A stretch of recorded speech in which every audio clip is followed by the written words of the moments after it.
And his column this morning is entitled After the COVID Apocalypse. And it begins this way: the threat in March of COVID-19 apocalypse worked. From coast to coast, the $21 trillion U.S. economy essentially shut down. Today, in all 50 states, the experience with coronavirus has peaked, plateaued, or fallen, and the time has arrived to start identifying lessons learned.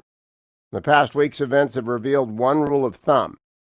Whether the order comes from political leaders, epidemiologists, or the media, you can get away with forcing the U.S. to shut down for about 3 months. That's it. Then the tides of human nature will push past the voices of authority.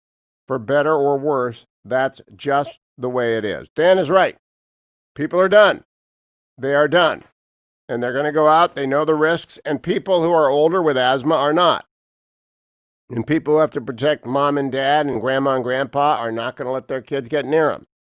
But the swimming pools are going to open, I hope.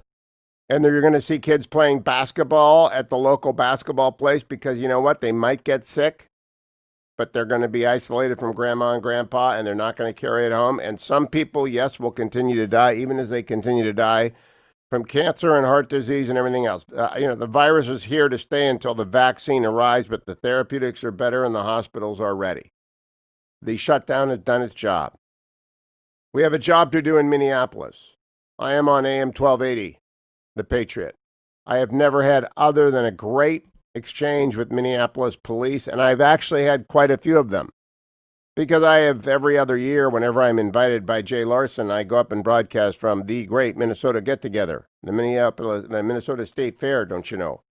1 in 8 Minnesotans come down there, and they have pies. They have great French fries and chocolate chip cookies. I took Dwayne one year, and he was even more useless as a producer because all he did was eat the French fries, the cookies, and the other frozen stuff. And fried stuff. I love the State Fair. Someday they'll invite me back. AM 1280. Ed Morrissey has blockaded me.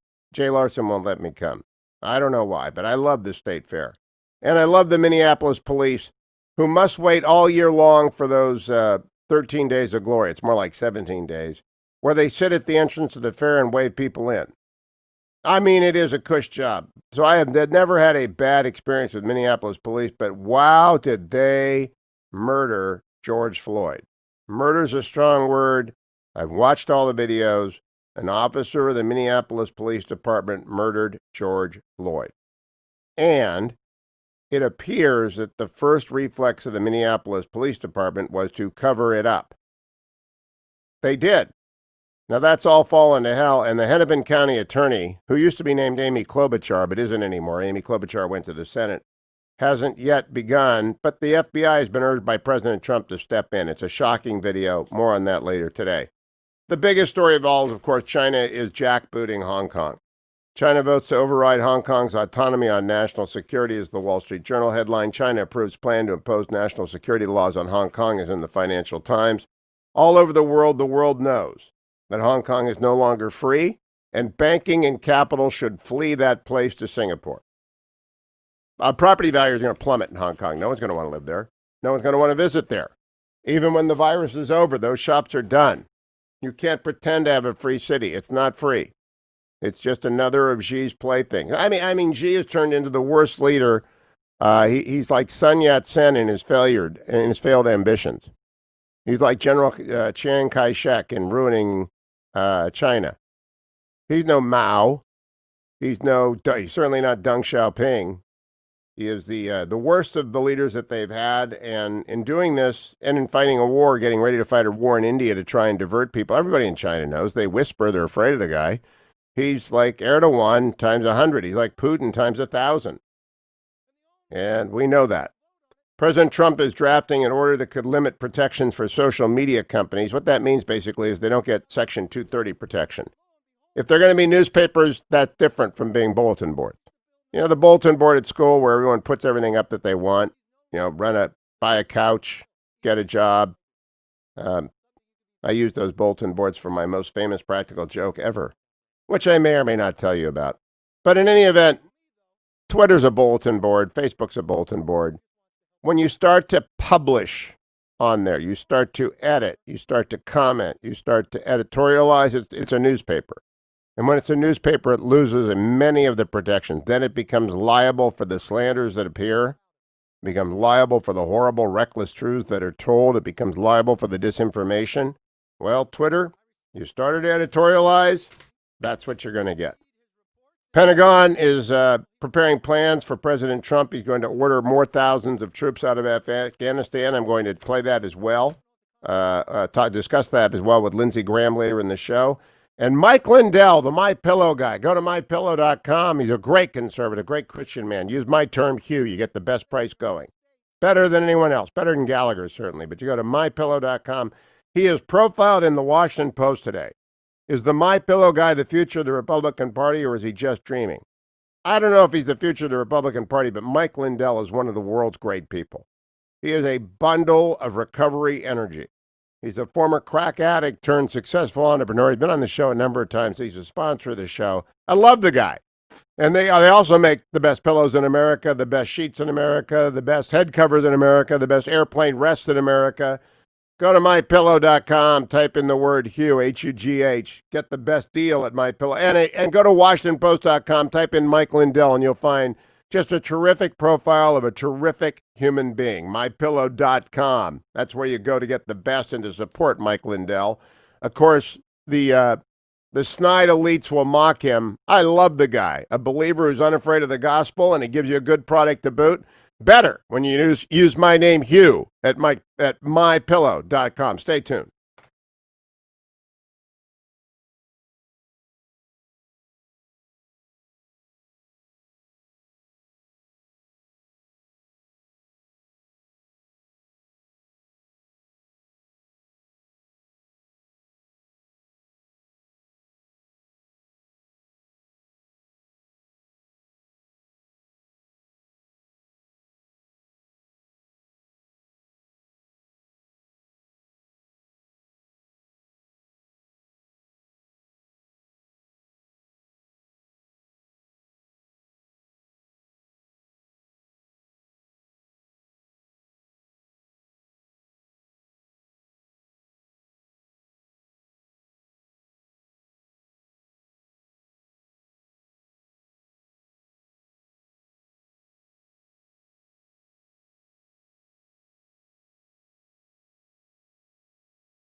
Welcome back, America. I'm Hugh Hewitt inside a stormy Beltway all day long.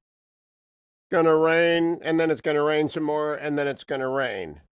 That means more Seinfeld for me. I've had a couple of quarantine projects. One is to rewatch every minute of Seinfeld, which I'm doing, but it has an impact on you. You kind of spend your days thinking about nothing. So yesterday, as many of you know, when the fetching Mrs. Hewitt and I were separated for 8 weeks, I adopted the pizza, bagel, peanut butter pretzels, chocolate, and vitamins diet, with Relief Factor, of course. And so that's what I ate. Pizza, which was delivered in a socially distant and acceptable fashion. Bagels, sometimes plain, sometimes with peanut butter. Peanut butter pretzels, which are the snack of choice. Chocolate, and vitamins. My Instacart delivery girl thought I was nuts, but that's basically it. And I drink a lot of Pellegrino. Pizza, bagels, peanut butter, pretzels, chocolate, and vitamins. Well, the arrival of the fetching Mrs. Hewitt and the Beltway have, of course, upended my preferred diet. And I actually had chicken last night, and I may be having a rash as a result of that. And green things are appearing. But at lunch yesterday, I indulged in a peanut butter bagel, and I wondered out loud, and I ask you if you know this. Who invented peanut butter? Seriously, who invented peanut butter? Because I was having a peanut butter bagel. I mean, it is the staple of life, right? Water, oxygen, and peanut butter. So I asked the fetching Mrs. Hewitt across the table, who invented peanut butter? She responded immediately, even as I was muttering, probably the Egyptian. She responded immediately, George Washington Carver. And she was wrong. But she was a lot closer than I was. So I looked it up, and this comes from the National Peanut Board. I know you tune in for breaking news, but sometimes you just have to be expansive in your scope of information flow. Contrary to popular belief, George Washington Carver did not invent peanut butter. He was one of the greatest inventors in American history, discovering over 300 uses for peanuts, including chili sauce, shampoo, shaving cream, and glue. He was a pioneer in the agricultural world, the father of the peanut industry. His innovations also increased the peanut's popularity and made peanuts a staple in American diet. But the earliest reference to peanut butter can be traced back to the ancient Incas and the Aztecs, who ground roasted peanuts into a paste. So it wasn't the Egyptians, but it was the Aztecs. That begins with a vowel, and it's a long time ago, so I was right and she was not right. Even though she argued that the actual truth, according to the National Peanut Butter Board, is closer to George Washington Carver. Because in 1884, Marcus Gilmore Edson of Canada patented peanut butter paste, the finished product from milling roasted peanut butters between two heated surfaces. So he actually owns the patent, the original patent. But I still think I won. It was kind of the Egyptians, because the Aztecs, the Egyptians, it's just back in faraway land that none of us can really date. And faraway land, that doesn't count for anything. You know what counts for a lot? You are jumping up. You are rolling to the defense of these kids that Angel Trees are helping. Look, we are down to the wire. We are in the final 2 days of my appeal to you, my Spring Angel Tree campaign. I've got special news. Prison Fellowship received a $20,000 donation to match every gift you give today and tomorrow. A $500 donation becomes a $100 donation. I need to raise $20,000. I would like to make goal. We knew it would be hard this summer to do what we always do this summer, because people are scared, people are afraid. This means that people who are secure in their jobs, who have not missed a paycheck, who have not generally given to Prison Fellowship and to take care of the kids who have a mom or dad in jail, step up and do so. You can call 888-206-2764, 888-206-2764, or go to hughhewitt.com and click on the Angel Tree banner. Normally, we send them to camp, and they love it. 1 in 28 children in America have mom or dad or both behind bars, and we try and send as many of them as we can, and this audience always donates thousands. This summer, we're adapting. Where camps are open, they will go to camp, but we're mostly sending boxes of blessings with sports equipment, good food coupons, and a Bible and a contact in the local community. We got to do something for them when school is out, and that means you. Step up and have your donation matched today at hughhewitt.com. Find the Angel Tree banner, click it, and donate what you can, however much you can. Please help me raise $20,000 today and tomorrow, and thank you.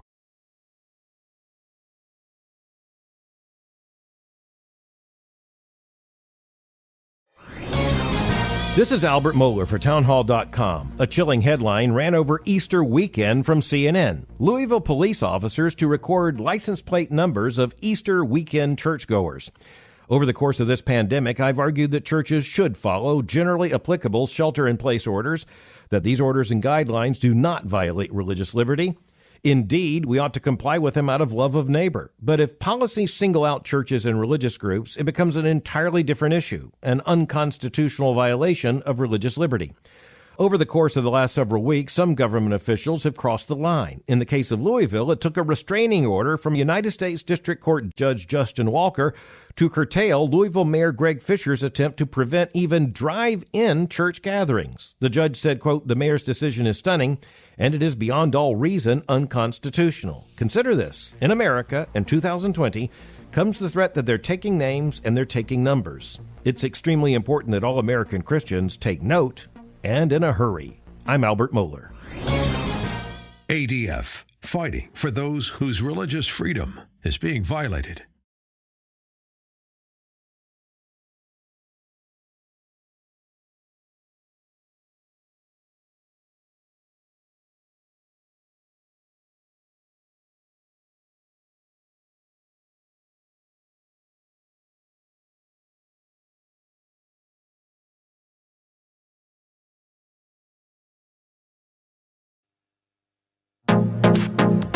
Trending now on the Hugh Hewitt Show.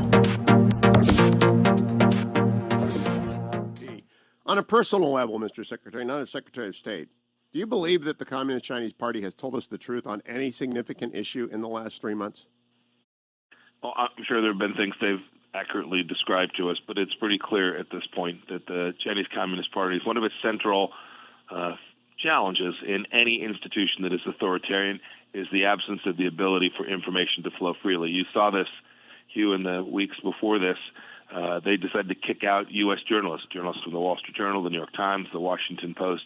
You saw what happened when doctors raised their hand and said, hey, I think we have a problem. I think we potentially have a human-to-human virus, and it's spread. And they suppressed that by coercion and worse. Those are the kind of things that authoritarian regimes do. It's the nature of those regimes.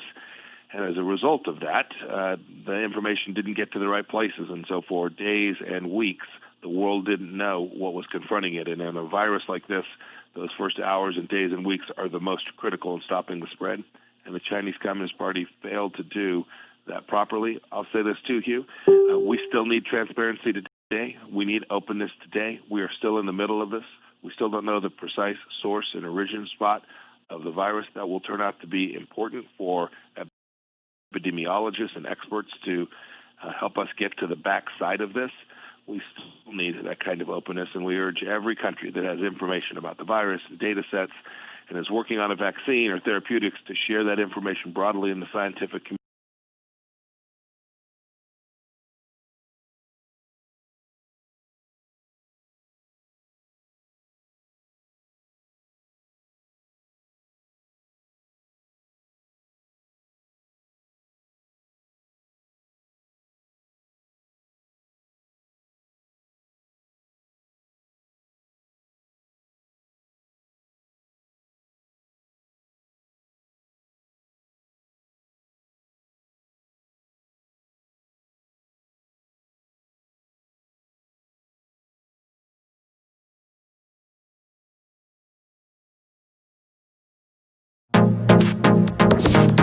Trending now on America First with Sebastian Gorka. This nation that we live in right now is under attack. The values upon which it was built have been systematically sabotaged for decades. But in the last 8 years of the Obama administration, that desire to dismantle what we represent was shared by those in the highest office of the land. Keep up with what's trending. Subscribe on YouTube today.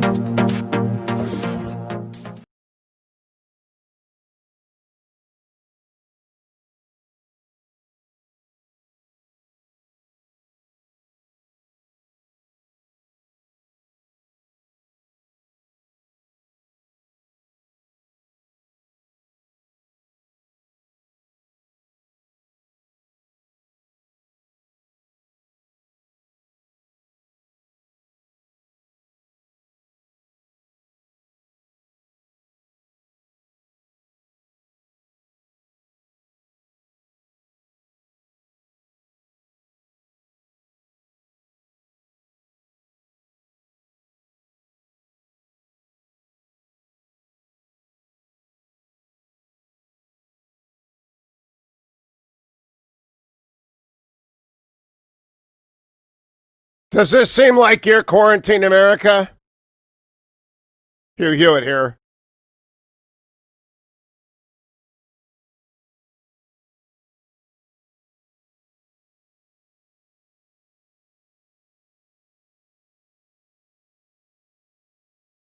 That's right. It's a big wheel. It goes round and round, but it's ending. It's ending. I saw yesterday, I was out for 6 miles after the show. I won't be doing that today. It's raining in the Beltway. But people are wearing their masks and getting out. And you're getting your masks, I hope, from givingmasks.com/Hugh. Because when you purchase your mask from givingmask.com/Hugh, they will donate a high-end mask to the hospital that I designate. Giving Mask sells European certified FFP2 respirators and surgical masks. Giving Mask has a third-party team auditing factory quality. And listen to this again. There's a reason they're called givingmasks.com. For every box of masks you buy, they donate a mask as to a frontline worker in need. They will donate that mask wherever I send it. I send it to the hospitals I know, to the workers that I love, the people that I know, and they do it relentlessly.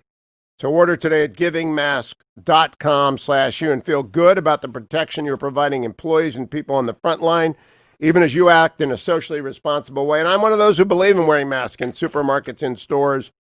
When I go in to get ice cream with the vetting of Mr. Hewitt, I got the mask on. They've all got the mask on. You know the people working behind the counter would prefer that you not be the knucklehead who says, oh, I don't have to wear a mask. Don't be that person. Just put on a mask. Speaking of knuckleheads, Joe Biden came out and talked to Tom Wolfe. I don't really know who Tom Wolfe is, but he did a video call with him yesterday, and we got a lot of Joe Biden, classic Joe Biden. Cut number one. Arc that goes into Pennsylvania, quote unquote, in Delaware. You know, I had somebody once say the best part of Delaware is in Pennsylvania. You know, it's not. We have a whole state. But my point is, we're very close. I want to remind you that Delaware used to be part of Pennsylvania. That's right. But we declared our independence on December the 7th, by the way. You know, and it's not just D-Day. Anyway, but look. Okay, stop right there. We declared our independence on December the 7th. It's not just D-Day. Really? Joe Biden. Well, just play it again. All right. It's an old line. He's probably used this line a million times since he's been running for office for a million years. It's not just the 4th of July. It's not just, July 4th. It's not just Independence Day. It's Delaware Independence Day. That's what he's probably trying to say. But like I said, he hadn't lost a step. He's lost a lap. Cut number one. Arc that goes into Pennsylvania, quote unquote, in Delaware. You know, I had somebody once say the best part of Delaware is in Pennsylvania. You know, it's not. We have a whole state. But my point is, we're very close. I want to remind you that Delaware used to be part of Pennsylvania. That's right. But we declared our independence on December the 7th, by the way. You know, and it's not just D-Day. Anyway, but December the 7th. It's not just D-Day. Add that one to my line, please, into my line of Joe Bidenism. Joe Biden continued his video call with the governor of Pennsylvania, and Joe gives, obviously cannot keep up with the prompter. Cut number three. Tell me a little bit about how you came up with the way in which you are moving through the opening process. Well, we started with exactly what you said. It's a big state. We have 67 counties. And they are all very different. So what is good in southeastern Pennsylvania is very different. Joe's trying to do video direction because he can't read the teleprompter. They're just rolling him questions. You understand? He totally stage managed. They let him out for little bits at a time. And even when they let him out for little bits of a time, he wildly misstates stuff. You remember the Obama stimulus that did not stimulate? Joe was in charge of the $800 billion spend. It was $800 billion. Doesn't seem like much now. Phase 4 is going to be way north of that. But it was $800 billion in 2009 dollars. That was real money then. And Joe Biden said, cut number 4, this. The president put me in charge of getting out the recovery money, which was it was 80, almost $89 billion. I guess it came to 84. No, it's not. It's $800 billion. He was right, but then he said, oh, it's a number. I'd better think about that number. I'll think about that number, and then I won't use that number because I'm wrong. Ladies and gentlemen, there is no way you're voting for Joe Biden. You might vote for him, but you're voting for the Democratic Party at that point. So you are voting against the Electoral College, against equal representation in the Senate. You're voting for faithless electors. You're voting to expand the Supreme Court, to do away with the legislative filibuster. You're voting for a radical party with a figurehead at the top who will smile and go along with whatever his handlers tell him to do. And if you believe that's not true, you ought to go out and do. Trump is the opposite. He will not listen to anybody. He knows his own mind, and you don't like what you hear sometimes. I know. I think he's done a great constitutional job of running the country. I do not like his Twitter feed, but I know what he's done, and I'm voting on the basis of what he's done. What you'll get with Joe Biden is a shaky grandpa who's not really running the show. I don't know who's going to run the show. Talk to me about who his chief of staff's going to be. It ain't going to be him. Meanwhile, Andrew Cuomo, who's, look, nobody intended to kill all the people in the rest homes when they sent COVID positive people there. And Andrew Cuomo made the rest homes take them in. No one intended that. Andrew Cuomo did not intend to kill people.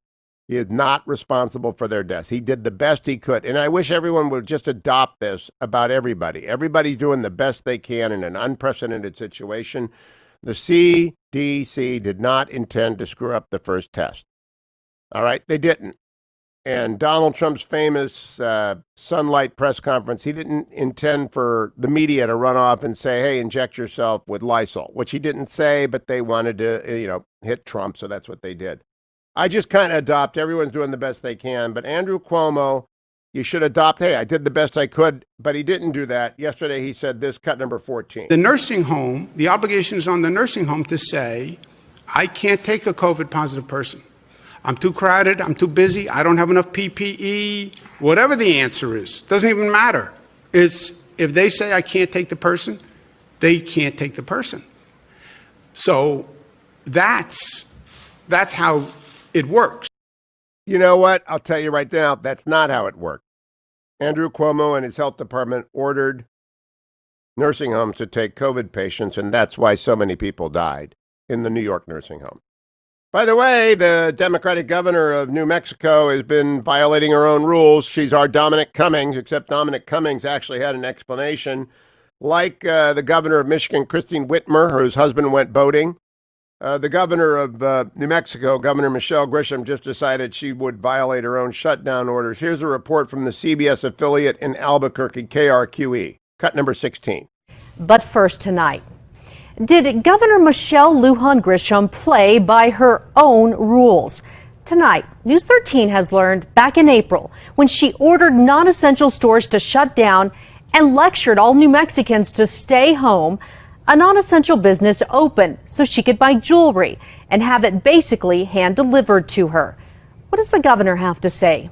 Here's tonight's News 13's special assignment. I get it. Staying at home is hard. It is incredibly hard. April 3rd. I need you to do better. The governor once again hammered home that New Mexicans needed to stay home and only go out for essential items such as food. Our formal orders extending our instructions to stay home and the closure of business and the identification of essential businesses will be extended through April 30th. All non-essential stores were closed. We are in really tough financial times as a state. It mirrors the incredible personal sacrifices that happen every single day because people have limited their ability to work and in telecommuting, and many people, in fact, have lost their jobs. But just days after that news conference, a week before Easter, News 13 has learned Governor Michelle Lujan Grisham called an employee at Lily Barak on Paseo to buy expensive jewelry. It was bought over the phone, but the employee went to the closed store, got the jewelry, and placed it outside the door of the store, where someone who knew the governor picked it up. This, according to the person who runs Lily Barak stores, who said she didn't know about it until after it happened, and said no one was allowed in the stores at that time. The governor refused an on-camera interview. Yeah, the governor is cooked. Now, contrast that with Kevin McCarthy, the leader of the House Republicans. I can't play the whole thing. It's 10 minutes long, but you'll get a taste of this because the House is using proxy voting, which is just unconstitutional.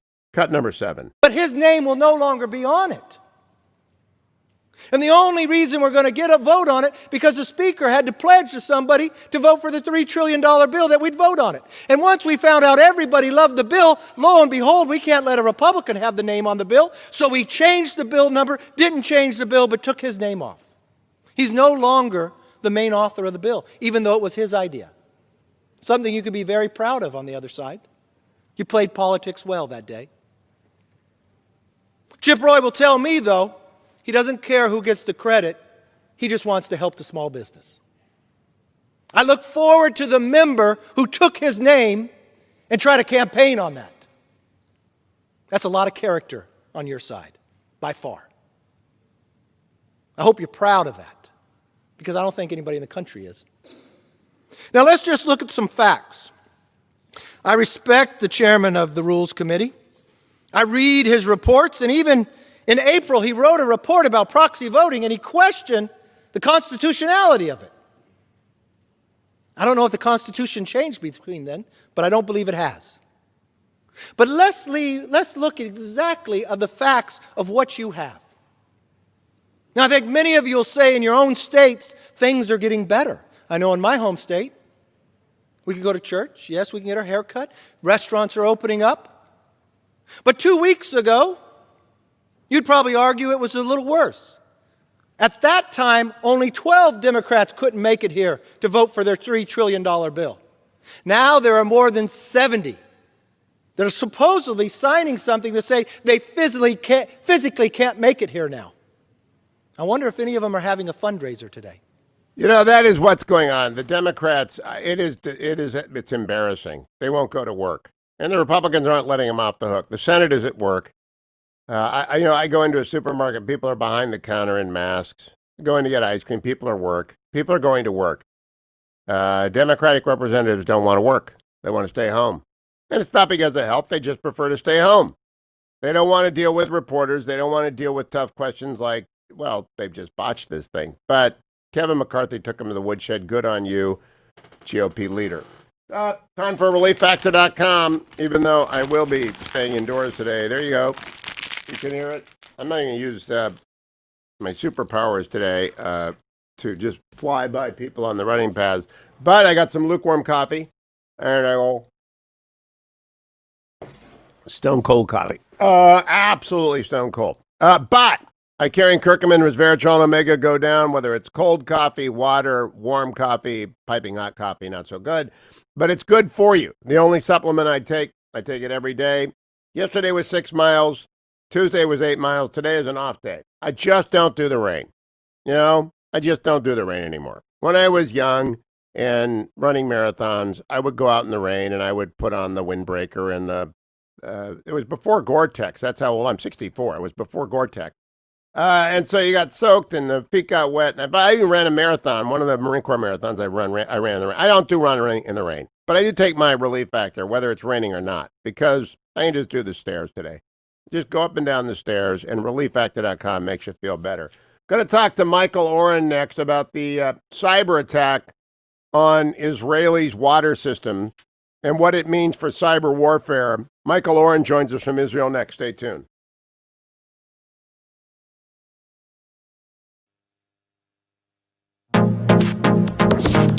Trending now on the Eric Metaxas Show. Hey, folks, I'm talking to Ken Starr. It's the Eric Metaxas Show. I'm holding in my hand his latest book. It's called Contempt. How would you answer someone who says what you did with Clinton is just about the same thing that Mueller et al. Did with Trump? What is the difference in your mind of your investigation and his? The end product was we found absolute ironclad crimes. 14 different people were convicted in the Whitewater investigation, and for very substantive offenses. A number of the prosecutions, I don't say this critically, but it's a difference, in the Mueller investigation were convicted of so-called process crimes. Think of General Flynn, right? That, of course, is now being revisited. We will see what happens. I'm making no predictions about that. But with respect to the President of the United States, we found clear-cut evidence of crimes, perjury and obstruction of justice. And that's all laid out in the Starr referral. What Bob found, and what Bob Mueller found, was that there was no Russian collusion. Vladimir Putin, according to the report, it would be intriguing to get Bob Mueller to say here were his sources if he could reveal them. He might not be able to. Vladimir Putin, after the election, calls together some of his closest advisors.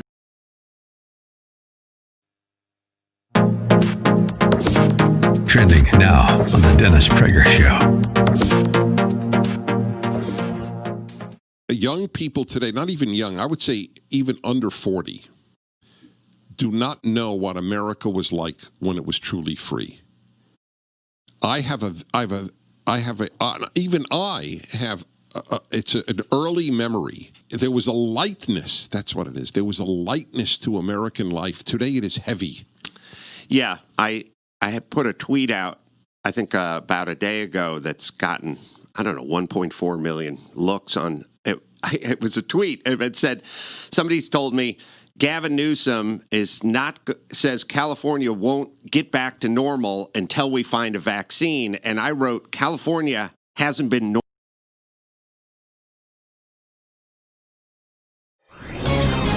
This is Albert Mohler for townhall.com. A chilling headline ran over Easter weekend from CNN. Louisville police officers to record license plate numbers of Easter weekend churchgoers. Over the course of this pandemic, I've argued that churches should follow generally applicable shelter-in-place orders, that these orders and guidelines do not violate religious liberty. Different issue, an unconstitutional violation of religious liberty. It took a restraining order from United States District Court Judge Justin Walker to curtail Louisville Mayor Greg Fisher's attempt to prevent even drive-in church gatherings. The judge said, quote, "The mayor's decision is stunning, and it is beyond all reason unconstitutional. Consider this. In America, in 2020, comes the threat that they're taking names and they're taking numbers. It's extremely important that all American Christians take note, and in a hurry." I'm Albert Mohler. ADF, fighting for those whose religious freedom is being violated.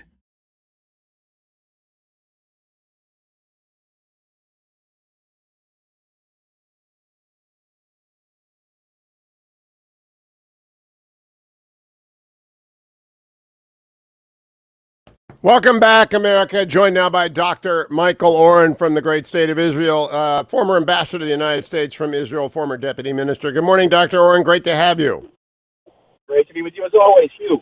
I am reading the Times of Israel this morning. It's always the first newspaper I read, and I stayed on the story, Israeli cyber chief, attack on water systems, a changing point in cyber warfare. The National Cyber Director, head Yigal Una, who you probably know, said, if the bad guys had succeeded in their plot, we would now be facing, in the middle of the coronavirus, very big damage to the civilian population and a lack of water, and even worse than that. I don't think the West knows what the Iranians tried to do to Israel last month. I don't think the world knows much what Iran does to everybody. This is the regime that called for the final solution for the state of Israel about a week and a half ago. Remember that one? Yes. Don't pay as much attention. I wonder how the Germans would justify continuing paying tens of billions of dollars in sanctions relief to the Iranian regime that calls for a final solution. That always kind of mystifies me. But the equivalent, the cyber attack on Israel's water system would be the equivalent, say, of jet bombers coming over and bombing our reservoirs and bombing our water tanks and water pipes. Maybe the world would notice. But it's exactly the same. It is a Pearl Harbor moment, but a Pearl Harbor moment against our civilians. And Israel should reserve every possible right to retaliate. Tease out for us what they did as far as is known, because the typically secret Israeli Defense Services have been more public about this. I think they want the world to know what happened. I think they have to know the world that this is what you call a casus belli. This is the equivalent of a massive attack on a civilian population. It fortunately was blocked in time to prevent massive damage. And Israel, if you come to Israel next time, you suggest you go to our cyber campus, entire campus for cyber defense outside of Beersheba, and they take you into a war room where they show how all of our water utilities are hooked up to a defense grid, which we can see. You can actually see attempts to break into that grid and disrupt the water system to Israeli civilians. So this was picked up in time, and it was depraved. But it doesn't change the fact that Iran launched a military-grade assault on our civilian population with the express goal of killing thousands, hundreds of thousands, maybe millions of people. Would you expand on that? Because again, a military-grade assault. If they had sent a dozen Scud rockets, probably the threat was less because you have Iron Dome. Instead, they went after your water supply. Just explain to people what happened. Well, the actual details of it, I don't know. I'm sure that very few people know, and they should be know. They're all very highly classified. But Israel, like any modern country, has a water system. We have the most advanced water systems in the world. We lead the world in water reclamation. We reclaim about 90% of our water. Number 2 in the world is Spain, that reclaims about 13% of its water, so we're way ahead of the game. We have the largest and most advanced water desalination systems in the world, but it's all computerized. And we are in the midst of a regional drought and an area that's traditionally very, very dry in any case. And we supply water to the Palestinians. We supply water quietly to the Jordanians. They're not always very grateful for it. We have the solution, but it is high-tech. And as a high-tech system, it can be vulnerable to cyber attack. And if had it succeeded, then Israel's water supply could have been cut off, and we could find close to 10 million people without water. That, to me, is a massive aggression. It is. I had on Angus King yesterday, Senator from Maine, Mike Gallagher, Congressman from Wisconsin. They co-chaired the Cybersecurity Solarium Commission, which has got recommendations out. But I don't think Americans believe that this kind of stuff happens yet. It's now reality in Israel. Was there, in your view, an effective response about which the Iranians cannot make any mistakes? It came from Israel, and far worse could follow. Well, I think the response, and here I'm basing on press reports, was against the Iranian ports and disruption, a severe disruption of Iran's ability to import materials from abroad. And again, people aren't commenting very much about that, but it was in the press. But I'm sure that Israel's cyber abilities are extensive.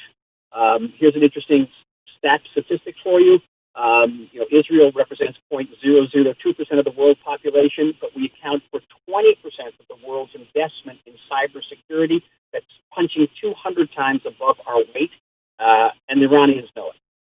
Last question, Michael Oren. Do Americans, in your opinion, and you know the country so well, your land of your birth, and now you were ambassador from Israel to it, do they understand the cyber threat yet? Well, maybe Americans in the street don't, but Americans in Homeland Security do. And America is also the target of tens of thousands of cyber attacks every single year. And our cooperation between our countries in cyber defense is unparalleled anywhere else in the world. Dr. Michael Oren, always good to talk to you from Israel. Go read the story, America, at timesofisrael.com, and go visit Dr. Oren's website, michaeloren.com. Stay with me. Hour number 2 straight ahead. General Deptula is next. We'll talk Hong Kong with him when we return. Stay tuned.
More children died in their bathtub than from the virus. And you can't go to work in Pennsylvania. Trending now on the Dennis Prager Show. Listen to this one from the University of Pittsburgh Medical Center. On the USS Theodore Roosevelt, 1,102 sailors were infected. That's a lot. That's a lot. How many you think died? These are not children. Do you know the answer? Or because I want you, if you don't know, I want you to guess. 1,102 sailors were infected. How many needed to go to a hospital and how many died? Sean, guess. 1,100 on a ship. So they really got it, man. They really got it. 100 went to the hospital, 2 died is Triple G's response. Living martyr? Yeah. Same? 50 hospital, 2. And 2 died. Yeah. Answer, 7.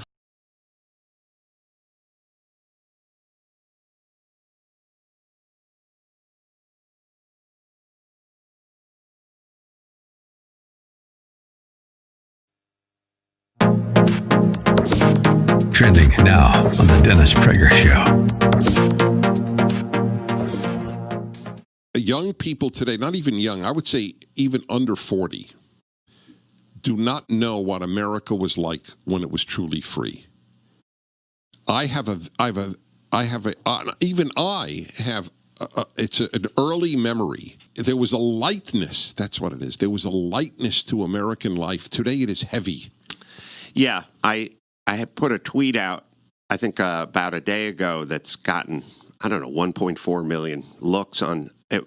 It was a tweet. It said, somebody's told me Gavin Newsom says California won't get back to normal until we find a vaccine. And I wrote, California hasn't been normal.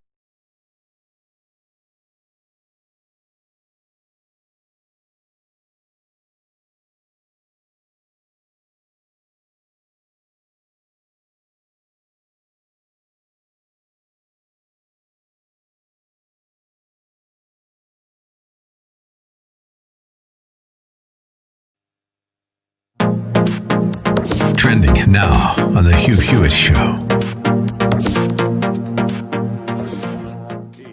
On a personal level, Mr. Secretary, not as Secretary of State, do you believe that the Communist Chinese Party has told us the truth on any significant issue in the last 3 months? Well, I'm sure there have been things they've accurately described to us, but it's pretty clear at this point that the Chinese Communist Party is one of its central challenges in any institution that is authoritarian is the absence of the ability for information to flow freely. You saw this, Hugh, in the weeks before this. They decided to kick out U.S. journalists from the Wall Street Journal, the New York Times, the Washington Post. You saw what happened when doctors raised their hand and said, hey, I think we have a problem. I think we potentially have a human-to-human virus, and it's spread. And they suppressed that by coercion and worse. Those are the kind of things that authoritarian regimes do. It's the nature of those regimes. And as a result of that, the information didn't get to the right places. And so for days and weeks, the world didn't know what was confronting it. And in a virus like this, those first hours and days and weeks are the most critical in stopping the spread. And the Chinese Communist Party failed to do that properly. I'll say this too, Hugh. We still need transparency today. We need openness today. We are still in the middle of this. We still don't know the precise source and origin spot of the virus. That will turn out to be important for epidemiologists and experts to help us get to the backside of this. We still need that kind of openness, and we urge every country that has information about the virus and data sets and is working on a vaccine or therapeutics to share that information broadly in the scientific community.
Morning, Glory America. Bonjour, hi, Canada. I'm Hugh Hewitt. Thank you for listening inside the Beltway, where it's not yet begun to rain, but it's going to be a rainy, stormy day. Hopefully, I'll get out on the byways and the tracks of the trails before the rain begins. I'm joined by Lieutenant General David Deptula, Dean of the Mitchell Institute for Aerospace Studies, retired from the United States Air Force. Good morning, General. Good to have you back. Hey, good morning, Hugh. Great to be here. This past weekend, I sat down with a senior member of the national security apparatus inside the White House. And this individual told me that when Phase 4 comes along, they've got to have at least $20 billion. Close to $12 billion of that is for platform acquisition overruns related to COVID. So I went and looked up after this individual had left, and we had a nice long conversation. What had happened to the F-35? And it turns out that the F-35, in fact, has been badly impacted by the COVID. The production has slowed way down. The costs have gone up. Are you familiar with this? And can you explain why we need money for, he said 12 F-35s in the Phase 4. What's your knowledge about it, General? Well, here's essentially what happened, Hugh. The F-35 program has about 1,700 suppliers. And basically, the production line has slowed down due to the key supplier delays in the main subassemblies of the aircraft. Those things being like the center fuselage assembly and other parts of the airplane. You know, everything's not just built by one company. It is these other sub-suppliers that supply elements. So with that the sub-supplier slowdown, that creates idle time for the production line workers. So rather than laying them off and rehire them later, the F-35 production line went to a 2-week on, 1 week off work schedule. That preserves the workforce, but it does slow down deliveries by 1 to 3 months. So they're really just managing fact-of-life impacts from the COVID-19 impact. And it really shouldn't be a surprise to anybody realizing the significance of the virus. Now, all of that said, back to your original question, that slowdown is going to affect, it's going to be about 3 to 4 months worth of delay. So I presume that money is to recoup that delay in production.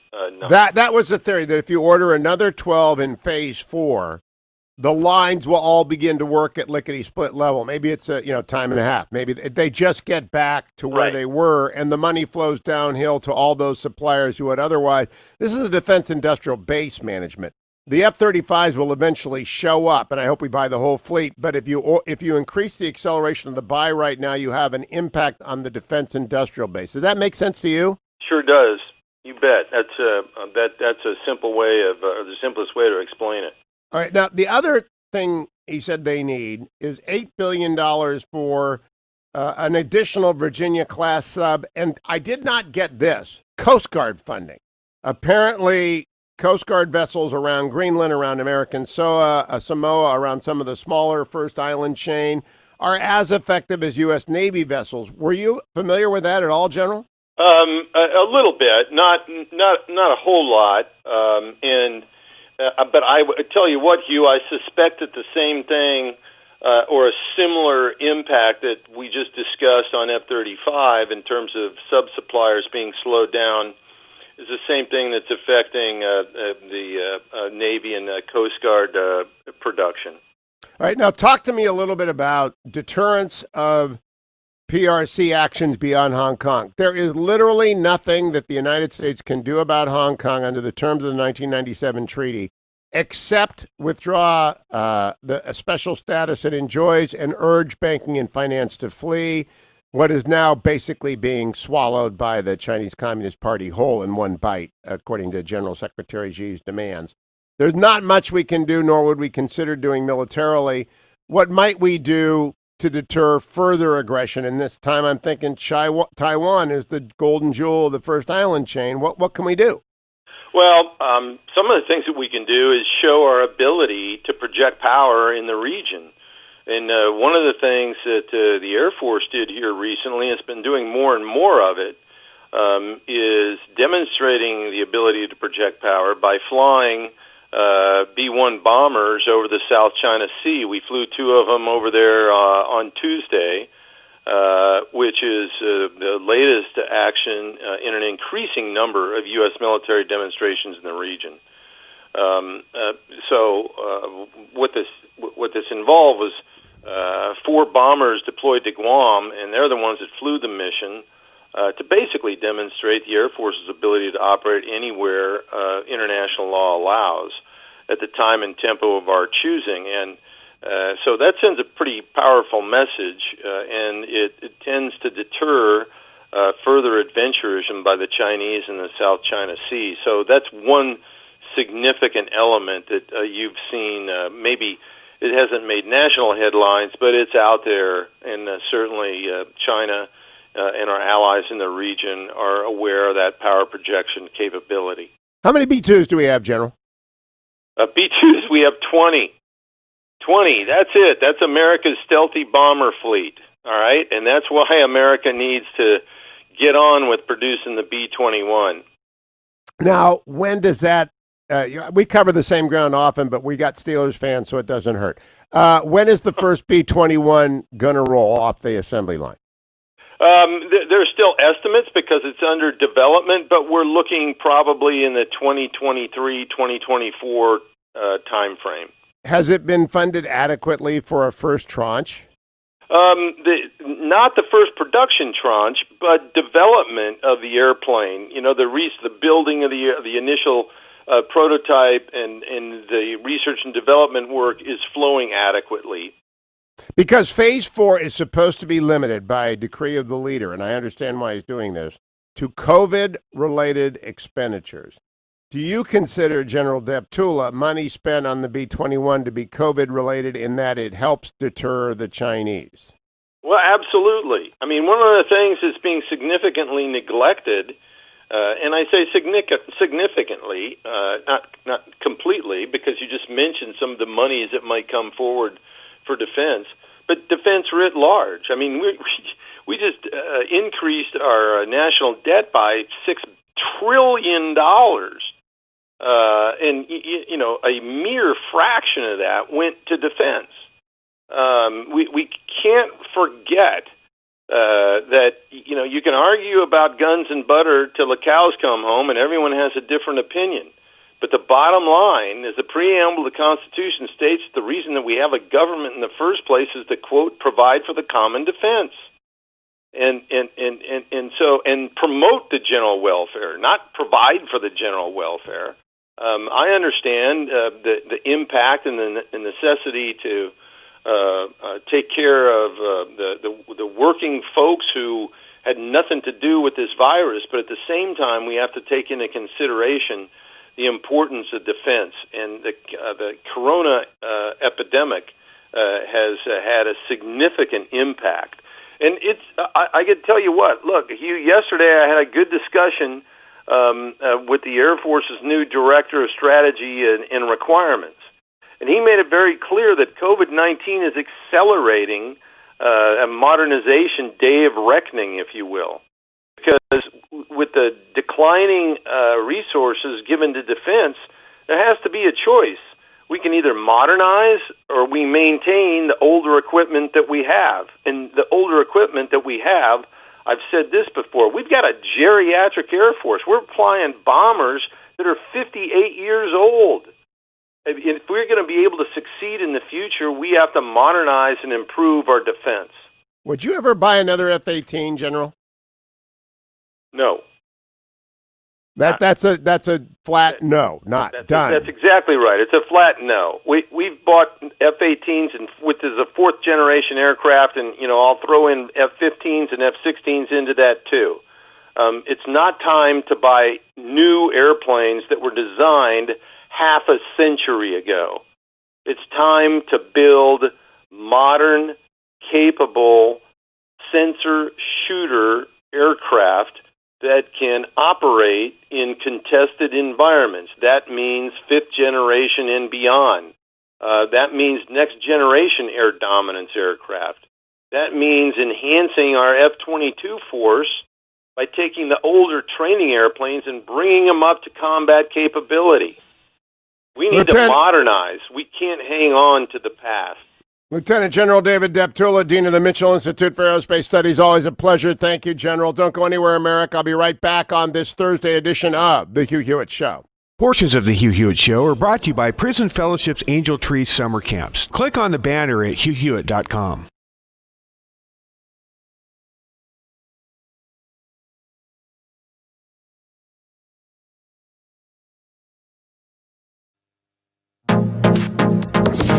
Trending now on The Larry Elder Show.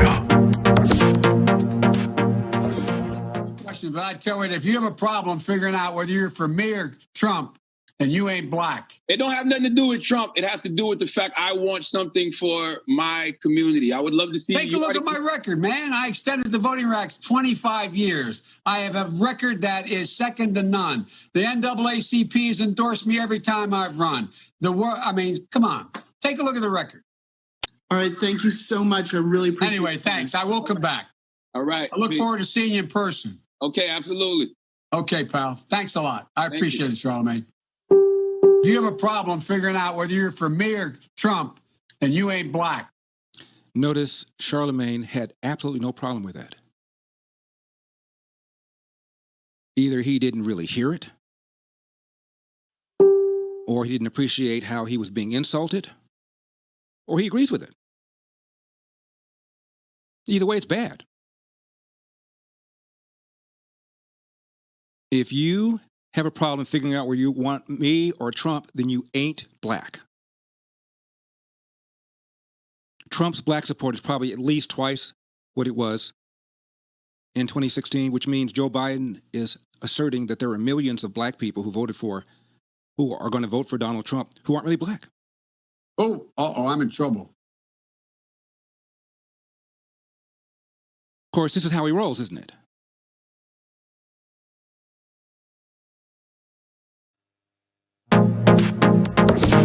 Trending now on The Larry Elder Show. Riddle me this. Who said this? Quote, "There is no one way to be black." Take it from somebody who has seen both sides of the debate about whether I'm black enough, end of quote. Who do you think said that? Joe Biden's boss, Barack Obama. There is no one way to be black. Take it from somebody who's seen both sides of the debate about whether I'm black enough, end of quote. Do you know that assertion was made against Obama when Obama ran for Congress against Bobby Rush, who's still in the House? Bobby Rush characterized him as not really black. He's not really from the city. He's from Honolulu. He went to Harvard. He teaches at University of Chicago. He lives in Hyde Park. He really isn't one of us. Hello? That same charge was used against Biden's boss, and now Biden is using it. Is this thing on? If you have a problem figuring out whether you're for me or Trump, and you ain't black. But then again, this is how they roll. Remember this gentleman? I don't know how anyone of Hispanic heritage could be a Republican. Okay? Do I need to say more? I don't know how many times I have been accused of being, quote, put here.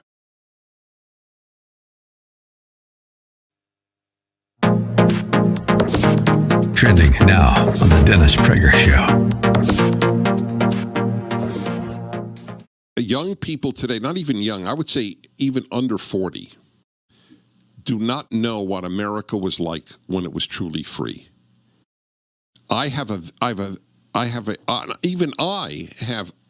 It's an early memory. There was a lightness. That's what it is. There was a lightness to American life. Today it is heavy.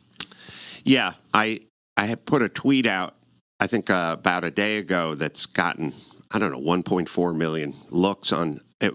It was a tweet. It said, somebody's told me Gavin Newsom says California won't get back to normal until we find a vaccine. And I wrote, California hasn't been normal.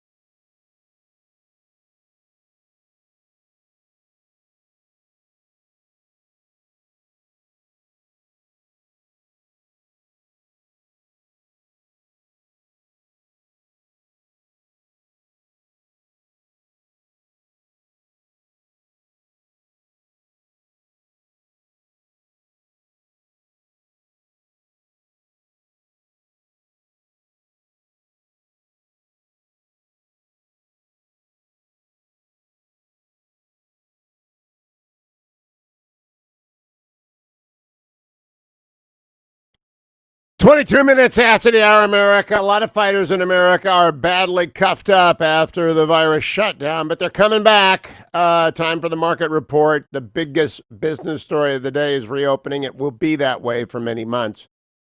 You know, some of the casualties are bankrupt companies like JCPenney and Hertz, and you may want to be very leery of buying those stocks. And by the way, this is brought to you by AndrewandTodd.com. World's best lenders. If you're buying or refinancing your home, start by calling 888-888-1172.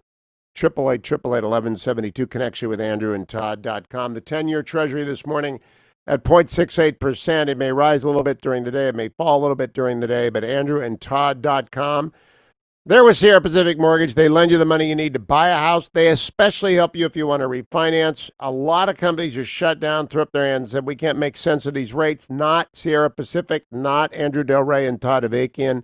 They're there working with you, getting you ready to lock, in many cases locking and performing. I saw it myself. I helped a young couple get their first new house during the COVID shutdown, thanks to AndrewandTodd.com. So go there and let them help you. 888-888-1172. So the markets yesterday, on Wednesday, the Dow was up another 553 points. The NASDAQ was up another 72 points. The S&P was up 44 points. So the Dow is back to 25,500 as it begins to look forward and realizes that the underlying economy is just grand. And people want to work. They want to work. Governors have got to get out of the way. They got to let them work. And that is also repeating itself again overnight in Japan. They gained 2 1/3% on the Japanese stock market as they begin to go back to work. In England and Germany, which have been open for hours, they are up close to 1% in England and 0.5% in Germany. As the robust, broad-based recovery gets underway, a lot of people think this is going to be exactly what the president called into being. Now, if Joe Biden actually wins, that'll crash the markets. You know that. You bring back all those Obama people that thought 1% growth was just dandy. The slowest moving glacier growth. No. Trump believes in fast growth, the blue-collar boom. I want that back. I want what we had in January. The guy to do that is Trump. But you elect Democrats, you're just going to get the end of the V-shaped recovery. But for now, people are kind of thinking incumbent presidents win. And so look for Trump to win. Let me also tell you, part of that recovery is wearing a mask. It really is. Why? Because stores get more confident the more people recognize that their workers are at risk from people who are asymptomatic carriers. They are less at risk if you're wearing a mask. It just is true. Masks don't protect you. They protect the people you come in contact with. If you're asymptomatic and you sneeze, if you're asymptomatic and you cough, and here's the thing about asymptomatic, you don't know if you are. You feel just fine. But when you sneeze, cough, don't cover your mouth. I just wear a bandana when I run or trundle. That's all I do. It doesn't bother me. And that way, if I cough, and you always cough when you run, no one has to worry about coming towards me. And I wish the bikers would wear a bandana. It's not a big deal.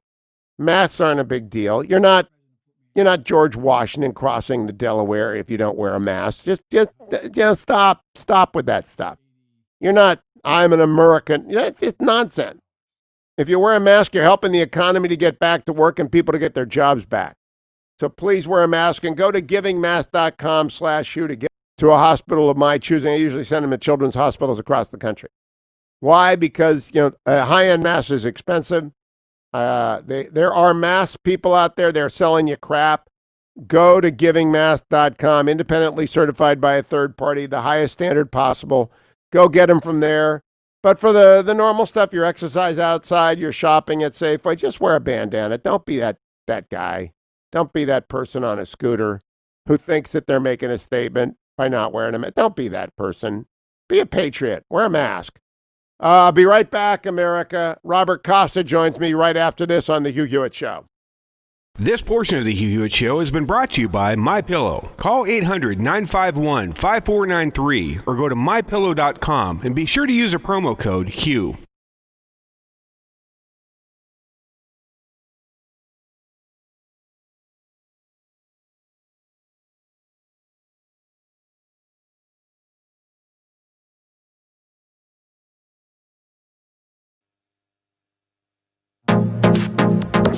Trending now on The Mike Gallagher Show. In Minnesota, I mean, this is an actual factual reporting. The governor of Minnesota will allow 50 people in restaurants, but churches can only have 10.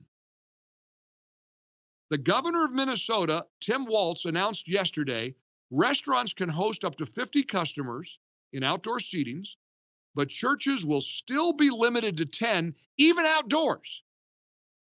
Now, again, call me crazy, call me cynical. I'm not quite able to wrap my brain around a church being told you can't have any more than 10 worshipers, even outside in the parking lot, but 50 people dining is A-okay with us in the state of Minnesota. Well, do you know what the Catholic Church is doing in Minnesota? They're saying, go pound salt. The Catholic Church in Minnesota issued a letter yesterday. The Archdiocese of St. Paul and Minneapolis announced they will just not be complying with the governor's mandate. The Archdiocese of Minnesota is pointing out, the Archdiocese of St. Paul and Minneapolis, the Twin Cities, they're pointing out the governor lifted Minnesota's stay-at-home order. But under the order, a maximum of 10 people are allowed within a confined space during worship services. The state's Catholic Church believes services can be held on its own terms as long as they take proper sanitation measures, private social distancing protocols, and 1/3 limited capacity. The letter says, we are blessed to live in a nation that guarantees the free exercise of religion. This right can only be abridged for a compelling governmental interest. That's why a large majority of states now allow in-person religious services. The letter is very explicit.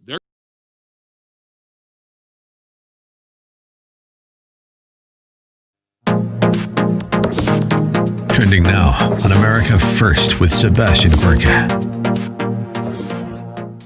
What Donald Trump wants in a press secretary is a Twitter troll who goes on attack, doesn't actually care about doing the job they have, and instead wants to impress an audience of one and make another part of official Washington another one of these essentially cable news and Twitter gladiatorial arenas. And it's a sign of the defining of deviancy down in our politics, and it's only going to make things worse. I have one thing to say to this peculiar man who has some very strange sexual perversion in terms of interest in my sex life. Really, get a grip, Jonah Goldberg. If Kayleigh McEnany was interested in an audience of one, she'd be writing for your publication, The Bulwark. Okay, Jonah? And secondly, indefensible and grotesque. Did you look in the mirror, Jonah? The COVID virus lock-in has not served you well, my friend. If anybody's indefensible, it's an individual like you who calls themselves a conservative, but has been the biggest cheerleader with your pom-poms for the absurd left-wing conspiracy theories of the last 4 years. Grow a spine if you can. Kayleigh McEnany is more of a warrior than you ever could be. More of a patriot with more of a spine than you could ever dream to be.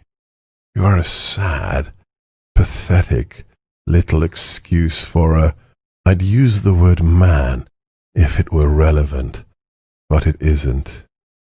You are risible, and you are beneath contempt. Keep up with what's trending. Subscribe on YouTube today.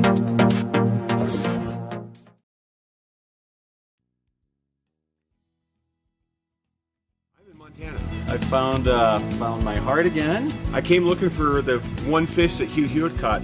Place really for men to come find their hearts. I have been part of these Groundhog Day shows for how many years have we done this?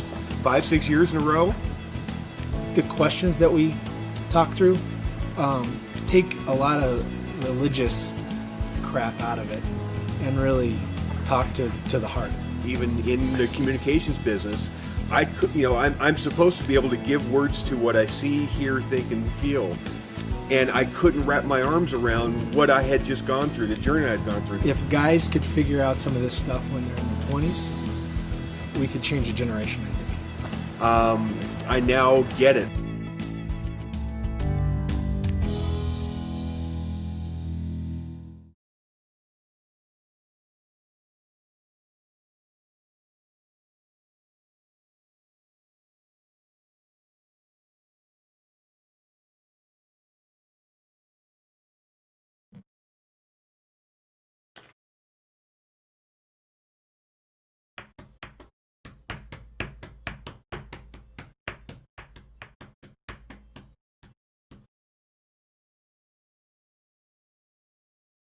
Welcome back, America. It's Hugh Hewitt, joined now by Robert Costa of the Washington Post. He also hosts Washington Week in Review every Friday night on PBS. Watch it. Best show on television when it comes to the nation's capital. You can follow Robert on Twitter at Costa Reports. Robert, I never make suggestions for story, but I have a story suggestion for your colleagues at the Post. I would like to know what is happening to the Beltway's musical venues like Wolf Trap and the Birchmere and the National. They must all be dying. And, summer isn't summer without concerts and baseball. I'm following the baseball stuff as closely as possible. But I have no idea what's happening to the concert artists out there. Do you? I actually do. I'm a big live music fan, and a lot of my friends work in the music industry in Washington. And I don't know what else to say, Hugh, other than it's tragic. You got all the people who work in food services, security, just kind of staffing venues, out of work. And no one's really thinking about the music industry or musicians too much. Musicians are scrambling. A lot of bands I know, they're trying to do these live streams. But you can only get a few pennies from that, and you can get a few pennies from Spotify. But in the age when the CD and the album are gone, it all comes down to live music and concerts to have any kind of pay and any kind of revenue. And for that just to evaporate, it's forcing a lot of people out of the business. Yeah, I would love to see an extended series on that because I know John Andrazik pretty well. He's a good friend. Five for Fighting John Andrazik. And he's gone back to the family business, which he luckily can go back to while he can't tour. And it's, in one respect, a break from touring was a nice thing for a month. But these folks who tour, and the Birchmere is one of my favorite locations. I don't know how often you go there, Robert. It's a wonderful venue in Alexandria. Yeah. So much history with the Birchmere. Yeah, a lot of terrific venues. And I love Wolf Trap, but it is literally millions of people are impacted by that industry. And everyone knows about restaurants, everybody knows about airplanes, but the music business is just crushed. And you look at your friend, he had a hit with Superman, and even he's struggling. But think about that bass player in a band that's not famous, that has 200 Twitter followers. This is maybe it for him or her in the music biz. Yeah, people like John make their money. When they get a hit like 100 Years or Superman or The Blind Side, they get a great album. They hit the sweet spot and it gets played. They do jingles for movies. They do soundtracks, things like that. They can work. It's the young musician, the person who's opening at the Birchmere, who's really getting screwed. Johnny Baez is not going to be different on the other end of this. But the 22-year-old who is just beginning to tour with her or with one of the older summer fair circuit groups, it's just interesting. Has anyone covered that at all from the Post? Whose beat is that? It's an undercovered beat at the Post and elsewhere. I mean, we have local business reporters who have done some stories and great stories, but it's a good recommendation, Hugh, and it's something that the death of live music is as severe in terms of the national psychology, I would argue, as the pause and death of sports, at least for the time being. Interesting argument. The pause and death of sports was terrible, but we hadn't thought about that. When you do your panel sometime, ask them the last live concert they went to. I think people will be amazed at how much concerts are a unifier. Let's talk for a minute about baseball, even though not your beat again. I believe that the Major League Baseball owners have an asset which is increasing in value regardless of the interruption. They have a short-term loss but a long-term gain opportunity with fans turning desperately if they get back on the field. But players have a catastrophe because if you take 1 year out of their playing life, not only do some of them never come back, they lose a lot of their 10-year capital run at the best part. And the average Major League Baseball player believe it or not, makes less than seven figures. We know the ridiculous contracts that are out there. Do you have optimism, Bob Costa, that the Nationals are going to be playing again this summer? I'm optimistic that there's a desire there, but you follow these negotiations between the players' unions and the owners. They don't seem to be coming to any firm agreement. There's too much money on the line for both sides. They're going to really have to compromise in the coming weeks. And the problem with baseball coming back, I want to see it come back as much as anyone. But the whole beauty of the game is this complicated 162-game season. It takes spring training. You just can't go onto a field after a few practices. You take weeks of spring training. It's a nuanced sport. Yeah, they've got to get 4 weeks for getting back into shape, and then they got to play. Scott Boras, who is the super agent, Trevor Bauer, former Indians pitcher now with the Reds, took out after him yesterday, saying he's interjecting himself into this. Mike Clevenger is mad at fans who think he's greedy. It's becoming the opposite of a window of opportunity for baseball. It's becoming a self-destruction orgy. It just is a nightmare for the fan. I'm hoping someone steps in. You remember after 9/11 and Mike Piazza hit that home run for the Mets, and everyone felt together in that 0-1 series, Yankees and Diamondbacks. We need that. This country needs sports, and it's just like live music. Tragic to not have it. All right, let's go to phase 4, the legislative next step in the dance on the Hill. Leader McConnell says everything's got to be related to the virus. I agree with him, but that's pretty expansive. I had Angus King on yesterday, Chris Coons. Angus was arguing along with Mike Gallagher for cybersecurity expenditure. Chris Coons was arguing for national service expenditure. Both of them arguably related to the virus and to the CCP behind it, of Chinese Communist Party. What do you think, Bob Costa? How liberal, to use the classic term, will Leader McConnell be in defining something as virus-related? I think he's going to have to be pretty liberal. And if you watch McConnell's words, he's pretty careful. I interviewed Larry Kudlow the other day and asked about this exact point. What do you mean when you say only for the virus? Because that could cover so much. And they don't want to get into specifics, but they're trying to really block out a lot of these states from getting support for their budgets and shoring up their spending. And so there's going to be some kind of oversight, Republicans hope, to any kind of money that goes out there. But it's impossible to see a deal if you want to have liability protection for businesses. You're going to have to give some money to states for Democrats. And what it means to be virus-related, well, that's TBD, but that's on the table. I learned over the weekend from a senior national security official on Team Trump that the defense industry has been pretty badly hit by this because of obvious impacts, such as ship workers can't go build ships.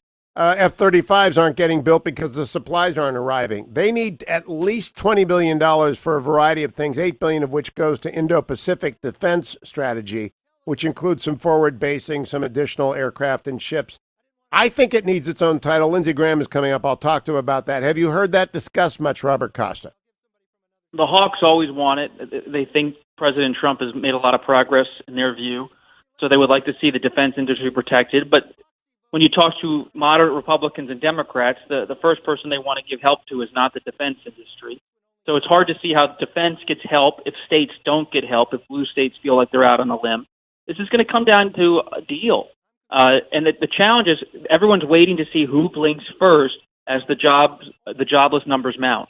You know, Robert, if I write the bill, if I were king of the forest, not Duke, not Queen, not Earl, Title I would be plaintiff's lawyer shutdown, plaintiff's protection for businesses from lawsuits. Title II would be state aid based upon a per capita basis, maybe given to the counties. Title III would be defense, and Title IV would be cybersecurity, because China is now exploiting this defensive collapse of our cyber effort that had been long underway. They're trying to steal the vaccine. And Hong Kong might be the point that brings Republicans and Democrats together. What do you think? At this point, China is a foil for both parties. And look, if China goes into Hong Kong in a way that alarms the world and alarms both parties, you could see that being a unifying thread. But at this point, it's interesting. The White House still seems to be holding out for some tax breaks, payroll tax cuts, business tax cuts as part of a package. So that's a wing, the Kudlow wing of the White House more than anything. I have noticed at the White House a great deal more confidence in her negotiating strategy and organization. I think this is Mark Meadows. I think a developer is now the chief of staff to a developer, and it's working well. What's your early assessment of Mark Meadows?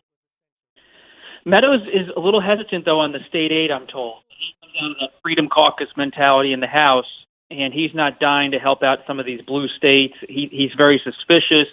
And so he has a relationship with House Democratic leaders because he's been in the House for years. But he's someone who's playing that kind of Mulvaney role that Mulvaney used to play when he was budget director, of being a little bit of a red flag on spending. But then again, Meadows knows as much as anyone. So much of this is going to be about the economic situation at the time and where the give is. But I do believe, Mick Mulvaney, Find America, did not like the defense budget, thought it was a waste, blah, blah, blah. Never met a defense program he didn't want to cut. Meadows is pro-defense, so I think that is useful to the Tom Cottons of the world. But I was asking more about inside the White House. I just think it's running much better. I think O'Brien has got the National Security Council down to 100 people, and you saw him on Meet the Press this weekend. You saw him on Face the Nation. Calm, confident, in charge. People know he's my friend, so I have a conflict. I don't know Mark Meadows, except having had lunch with him once. But I think the White House is running better than it has in a long time. Depends on who you ask, Hugh. I mean, there are some Republicans who privately tell me they're pretty alarmed about President Trump's conduct, in the sense that 100,000 dead. He seems at times to be focused on the campaign. He's battling Biden. He's battling Joe Scarborough. They feel like he's wasting time on his grievances. But his base is very much with him, and they say, they feel the media is unfair, Democrats are unfair, and he's doing all he can to defend himself. But there is certainly a divide, at least in my source world, about how exactly this is going. And Meadows is seen as a soft touch with Trump, with the president, and close to Kushner. And there are arguments that that's both a strong way to go about the job or also a weak way. All right, last question, which is my final exam question. I gave it to Tim Alberta yesterday, and he stumbled and mumbled and didn't have an answer. Maybe you'll do better, but it's a tough question. If you do net, who benefited the most or was injured the least by the combination of Joe Biden's ain't black and the president's attacks on Joe Scarborough? Net, Robert Costa. The president, with his battles with Scarborough, was distracting from the pandemic, which in the end is the defining issue of the campaign. And so when you talk to Trump advisors, they say he's not really fighting Biden in this campaign. He's fighting the virus. And anything that distracts from how he addresses that virus is not necessarily helping his campaign. And for Biden, he has acknowledged it's a stumble. Democrats cringed, including Clyburn. But does it affect his standing with the African-American vote? No. And the president, he's always the one in the hot seat, Hugh. That's my view. All right, my view is that Biden took a big hit, and the president can do whatever he wants until August. Nothing matters until we know if we are in an economic recovery. Literally, nothing matters until we get there. But we will watch on Friday night on Washington Week in Review to see what Bob Costa's panel has to say. Always the best recap of the week just behind us and the week ahead. Don't miss Washington Week in Review on Friday night. I'm coming right back. America, don't go anywhere. Jim Talent joins me. We'll review that same question and the defense spending that should be in phase 4. Let me, however, remind you, just got a text from the fetching Mrs. Hewitt. It's not raining yet. She wants me to get my miles in. ReliefFactor.com, ReliefFactor.com. There it is. Part of the everyday diet of Hugh Hewitt is ReliefFactor.com. Now, that diet changed from pizza, bagels, peanut butter pretzels, vitamins, and Relief Factor to a much more varied. This was my green, because it's got green on the bag. This was my green during the time that she was away, but that's changed. ReliefFactor.com, though, is the only supplement I take, because they got Icarian, curcumin, resveratrol, and omega, all essential supplements in every healthy diet, and support for the temporary relief of the minor aches and pains that you get when you're out there doing what you ought to be doing every day, which is moving farther, faster than you have ever done before. You have more time. You can start today. Doesn't matter that it began the shutdown 2 months ago. You can start today, because it's going to be a slow, long summer. Make use of it. ReliefFactor.com. Coming right back with Jim Talent. Stay tuned, America. Portions of the Hugh Hewitt Show are brought to you in part by No Safe Spaces.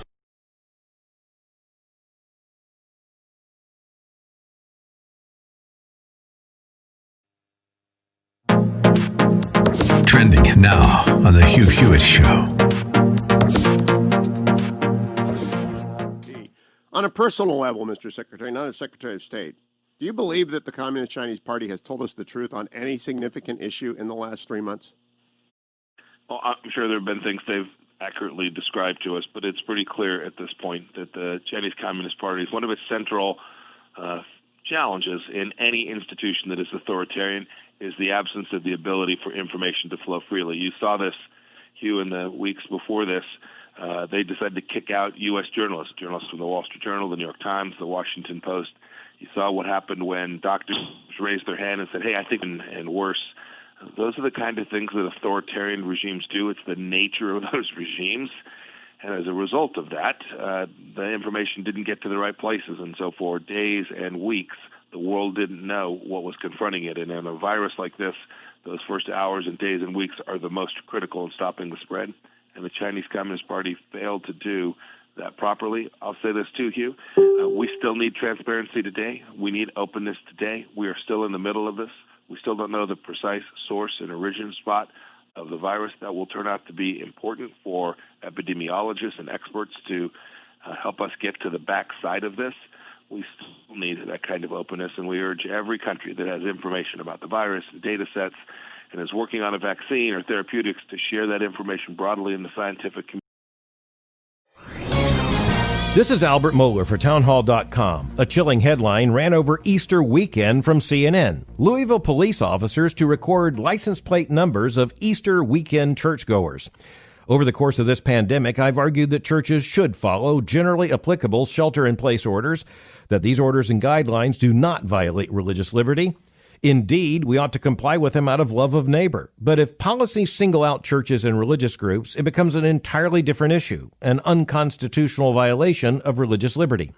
Over the course of the last several weeks, some government officials have crossed the line. In the case of Louisville, it took a restraining order from United States District Court Judge Justin Walker to curtail Louisville Mayor Greg Fisher's attempt to prevent even drive-in church gatherings. The judge said, quote, "The mayor's decision is stunning, and it is beyond all reason unconstitutional." Consider this. In America, in 2020, comes the threat that they're taking names and they're taking numbers. It's extremely important that all American Christians take note, and in a hurry. I'm Albert Mohler. ADF, fighting for those whose religious freedom is being violated.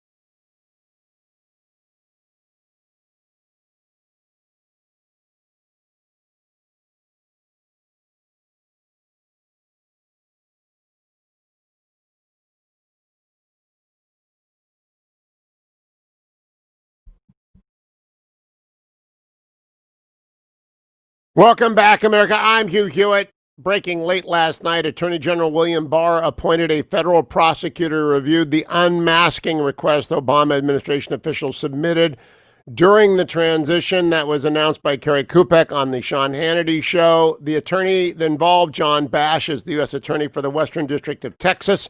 He will be conducting the view parallel with John Durham and Jeff Jensen's investigations. The DSJ does not mess around. I'm joined by Jim Talent, former senator from Missouri.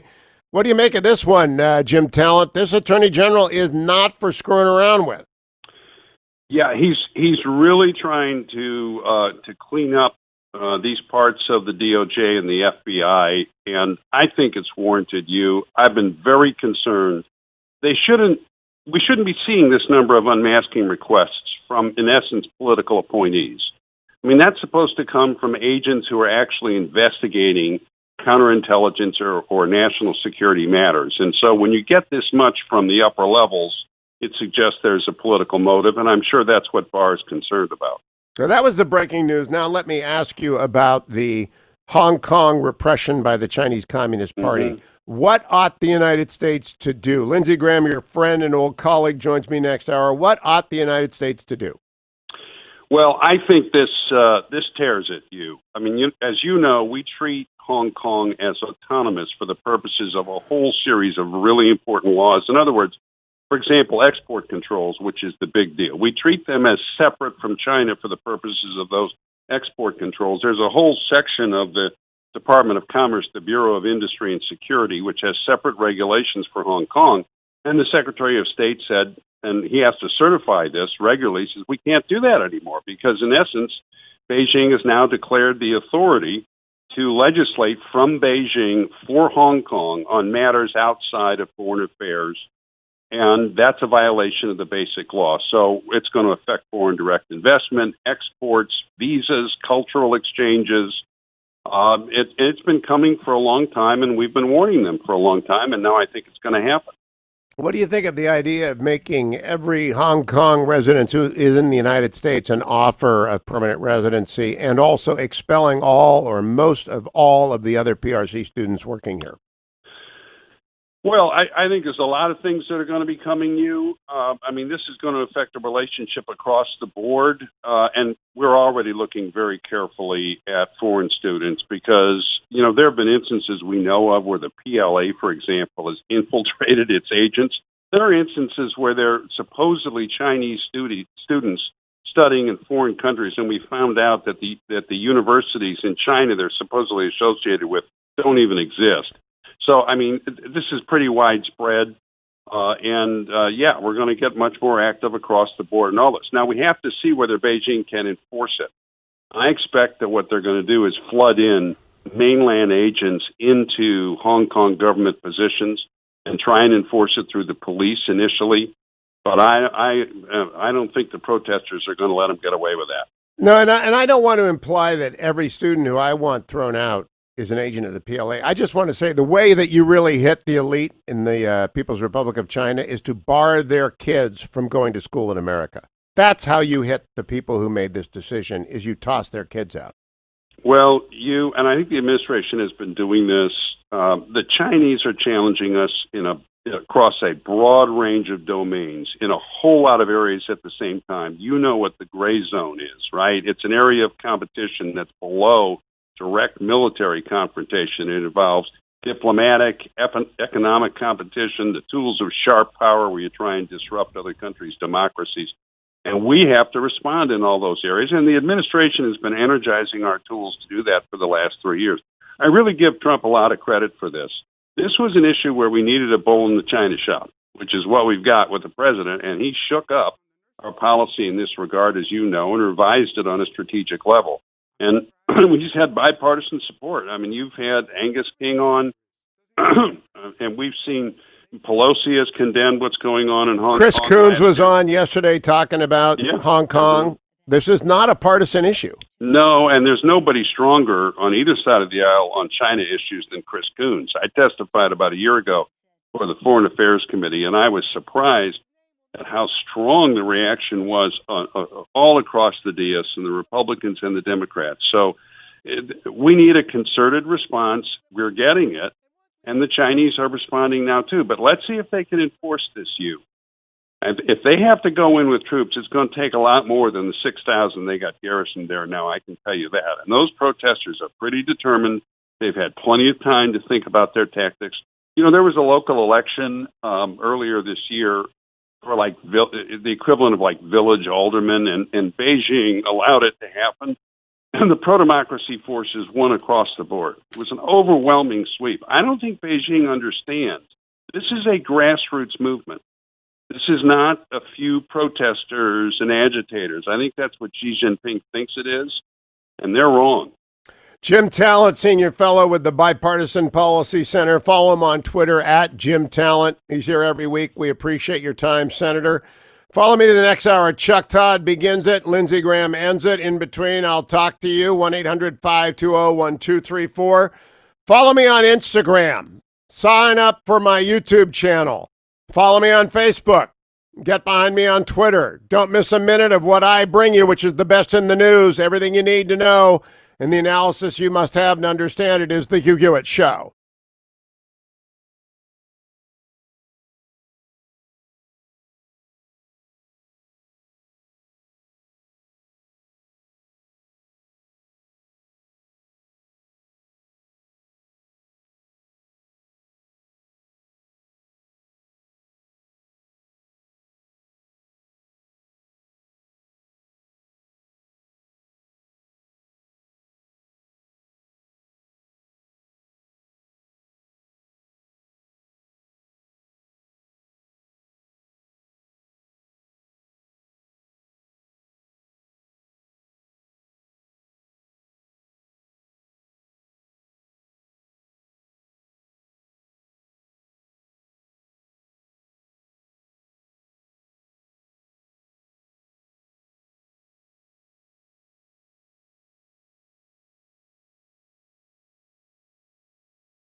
Trending now on The Larry Elder Show.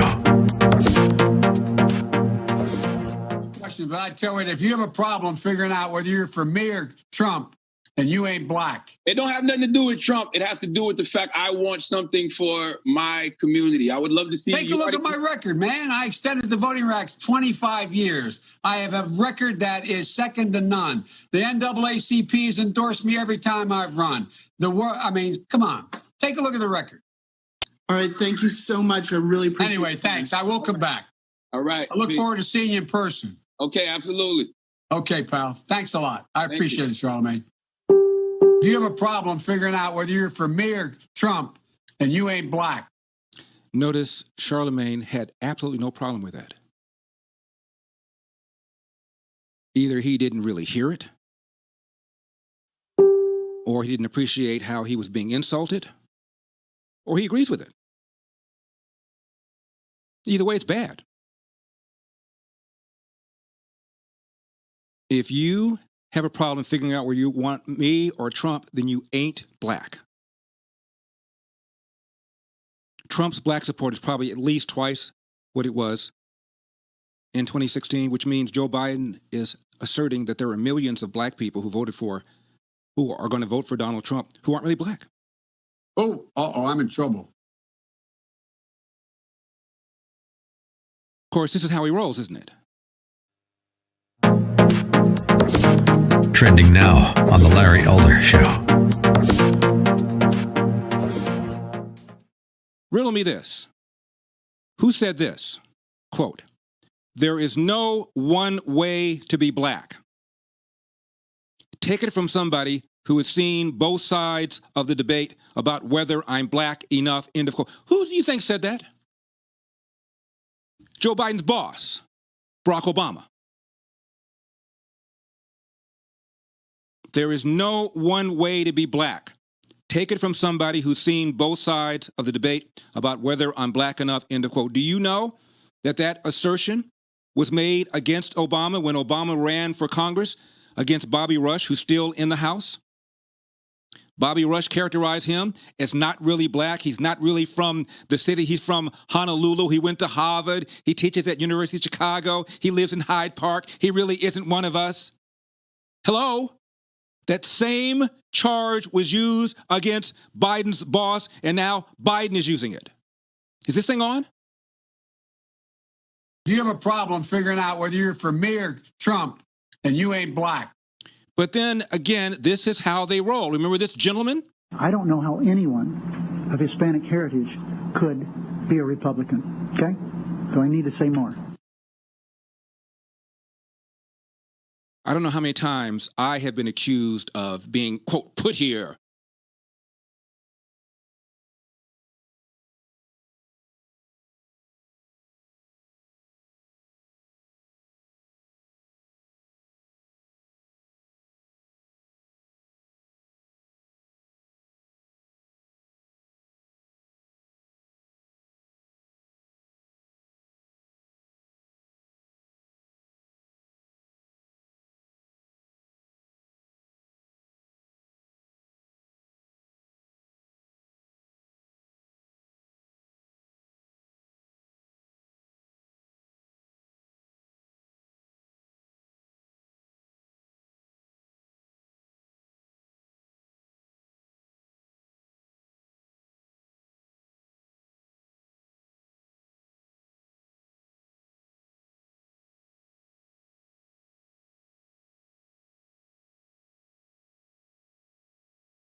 Morning glory, America. Bonjour, hi, Canada. It's Hugh Hewitt on a rainy Thursday inside the Beltway, joined by Meet the Press host Chuck Todd. Good morning, Chuck. Good morning, Hugh.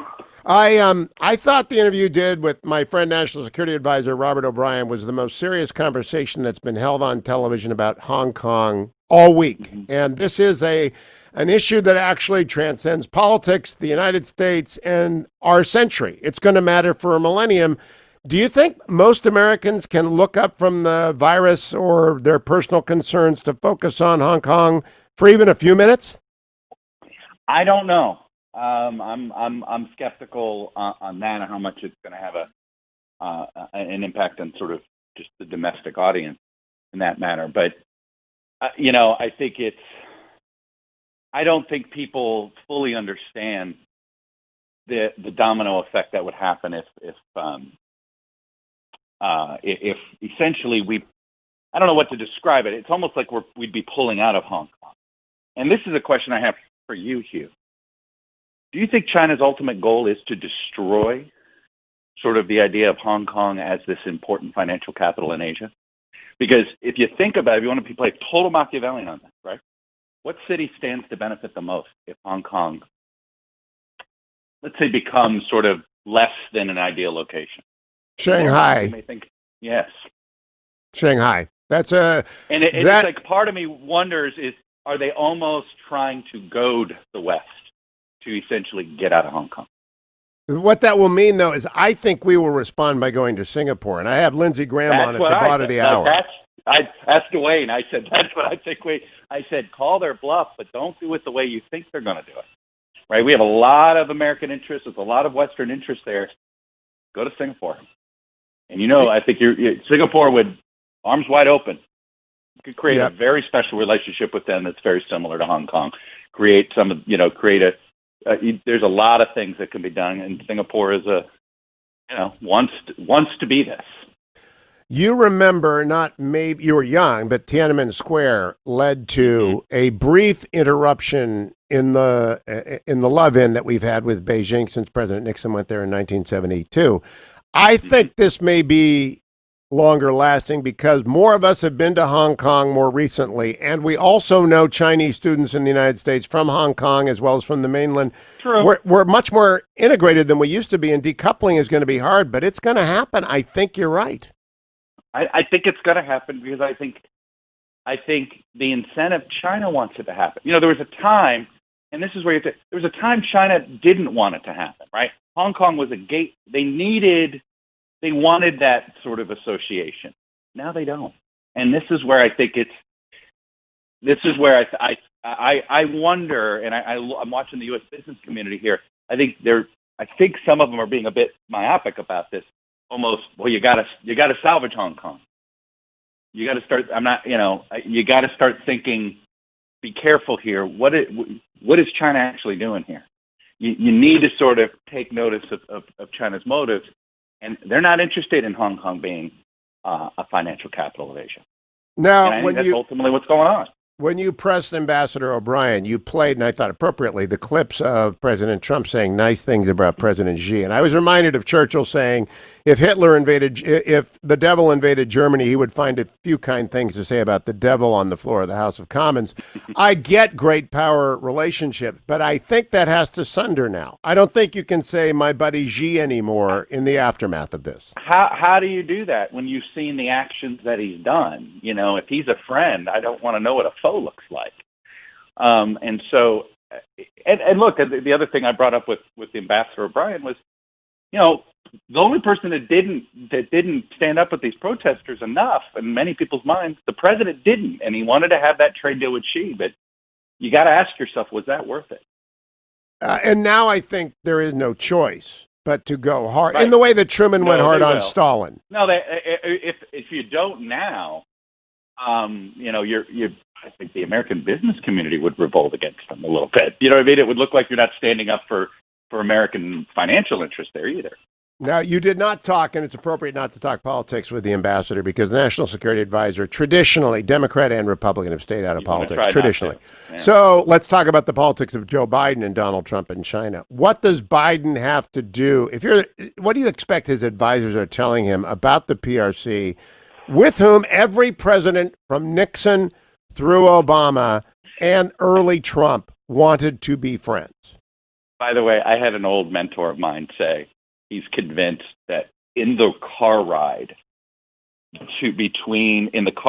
from the White House to the inauguration to the swearing in, that these outgoing presidents and the one conversation they have, a mentor of mine used to say, it has to be in China. He goes, because it's remarkable. He goes, because the winning presidential candidates all pledge to get tough on China. And it's like the second they get sworn in, they get told, be careful, don't do it, go gingerly, don't, speak softly with them, whatever it is. Yeah, whether it was Bill Clinton, who was railing on most favored nation, that did, after that, he helped, grease the wheels for the WTO. So it is interesting. It has been a bipartisan, I would argue, sort of rhetorically strong during the campaign. And the minute you get sworn in, I mean, Trump is yet another example, right? He gets sworn in and he has his own positive relationship. Now, every president thinks they can do this. I think Biden, the question Biden's got to have is he can't look like he's soft on China, but he can't follow the rhetoric of Trump. He can't just try to follow Trump's rhetoric because that could get him into some binds. So, I think he's going to I think this is a tough issue for him, because the president's constantly going to try to paint him as soft on China. And I think he's going to try to be Senate Foreign Relations Committee Chairman, Joe Biden, if you get my drift, right? Yep. And he's going to probably be too diplomatic about it. The other thing that came up, going to work politically. The other thing that came up in that interview, I would love to have the notes from or a tape of the January 28th Oval Office meeting where Ambassador O'Brien is arguing to shut down travel from China, and someone is arguing against it. There's a division in the room. President goes with O'Brien and Pottinger, but who is arguing against it, Chuck Todd? Did you talk? Well, you weren't off camera. It was a remote interview. We weren't off camera. Look, I'm not going to sit here and name names, but it's probably somebody from the economic team. You and I both know this, right? The economic side of this, whether it's no matter which president it is, always are arguing for be careful, don't do anything too tricky, So in that sense, it wouldn't surprise me. If it were a Democratic administration, I'd say the same thing. Probably came from the economic team. It's always the economic guys. Will Wall Street dare oppose sanctions? I mean, I don't think if Hong Kong gets the jackboot, they have to go backwards, right? Remember, by the way, you and I, we haven't had our sports conversation, but let's bring it back to sports. Remember Morey, the general manager of Houston? Yes. When he stood up for Hong Kong and how that created all sorts of, and we saw that actually publicly, who really had to eat the sandwich? Yep. The NBA, not Morey, not Daryl Morey. In some ways, people stood up for him, and the NBA didn't look so good, looking like they were sticking up for China. So my point is this: the business community saw what happened to the NBA. I think they're going to try not to say anything about sanctions, but they're not going to oppose them. Good point. Okay, my quick sports question. I am of the opinion that the owners in baseball have an asset that is appreciating regardless of the interruption, but that baseball players are losing a lot, so baseball players should get a higher percentage of whatever revenue comes in than owners. Owners have taken a hard line. Are we going to get a season? Am I wrong about my basic approach? What do you think about this standoff? I think it's a dumb standoff because I think the owners are being the short-sighted ones here. There is a lot of money not to be lost if they go on if they play something, even if they're paying the player. Put it this way: one of the things the owners have to remember: nobody wants to watch the owners play. That's very true. But could they bring in an outside arbitrator? Could they bring in the equivalent of George Will and just say, you guys? They might have to. By the way. It might be the only here's why I could believe that could happen is it might be the only way to for Manfred to sort of keep the owners at bay. It wouldn't be if that's what he has to do, that means they'll get a deal, but the owners can't look like they caved to the players. Yeah, binding arbitration. It always works. That's why we use it in the courts. Binding. Baseball uses it more than most. So yeah. We will. That's right, and they're used to it. You're absolutely right. They are used to the format. Chuck Todd, we will see you on Sunday. If it's Meet the Press, it's Sunday, so don't miss Chuck. Thank you, my friend. Coming right back. Don't worry. Lindsey Graham is going to spend a lot of time covering a lot of issues with me. Don't go anywhere.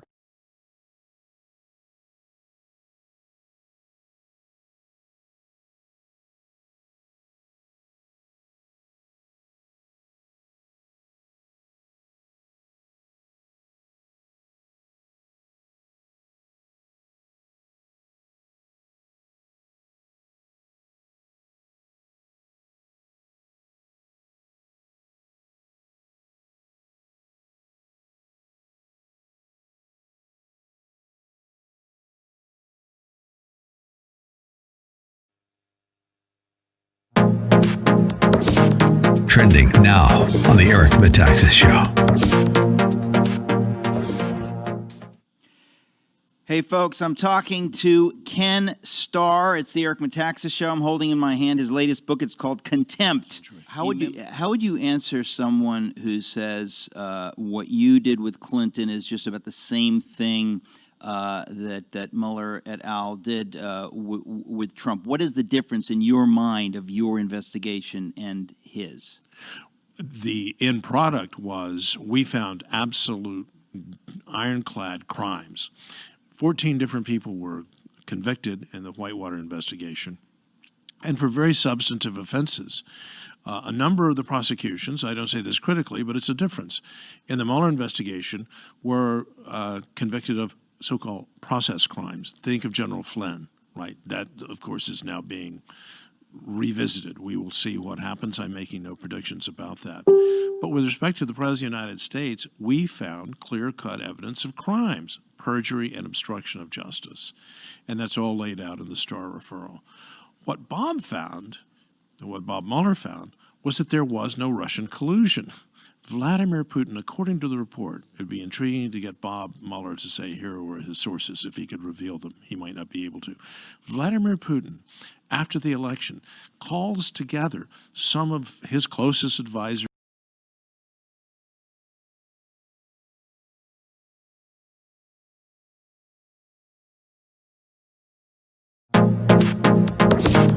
Trending now on America First with Sebastian Gorka.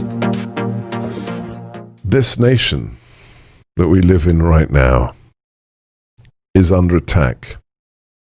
The values upon which it was built have been systematically sabotaged for decades. But in the last 8 years of the Obama administration, that desire to dismantle what we represent was shared by those in the highest office of the land. Keep up with what's trending. Subscribe on YouTube today.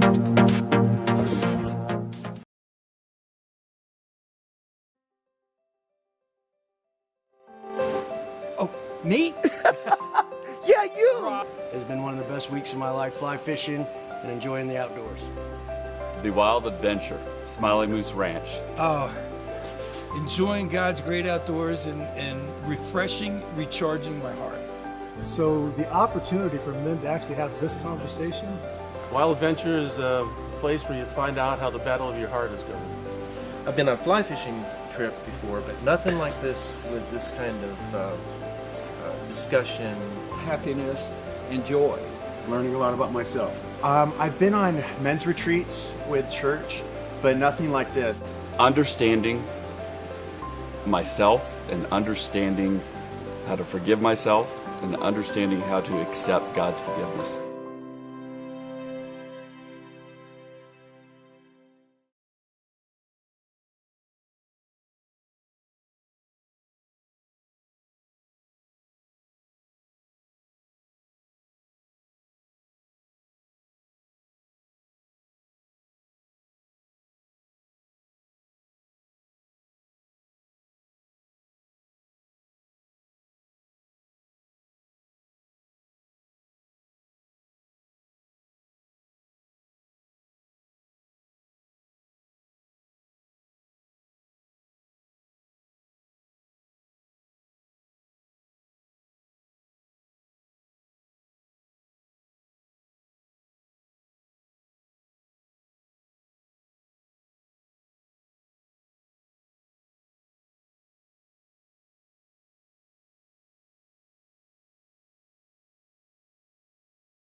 Welcome back, America. Bringing you a little happiness every single day into your morning, even when it's raining like it is inside the Beltway. I am Hugh Hewitt. Follow me on Instagram.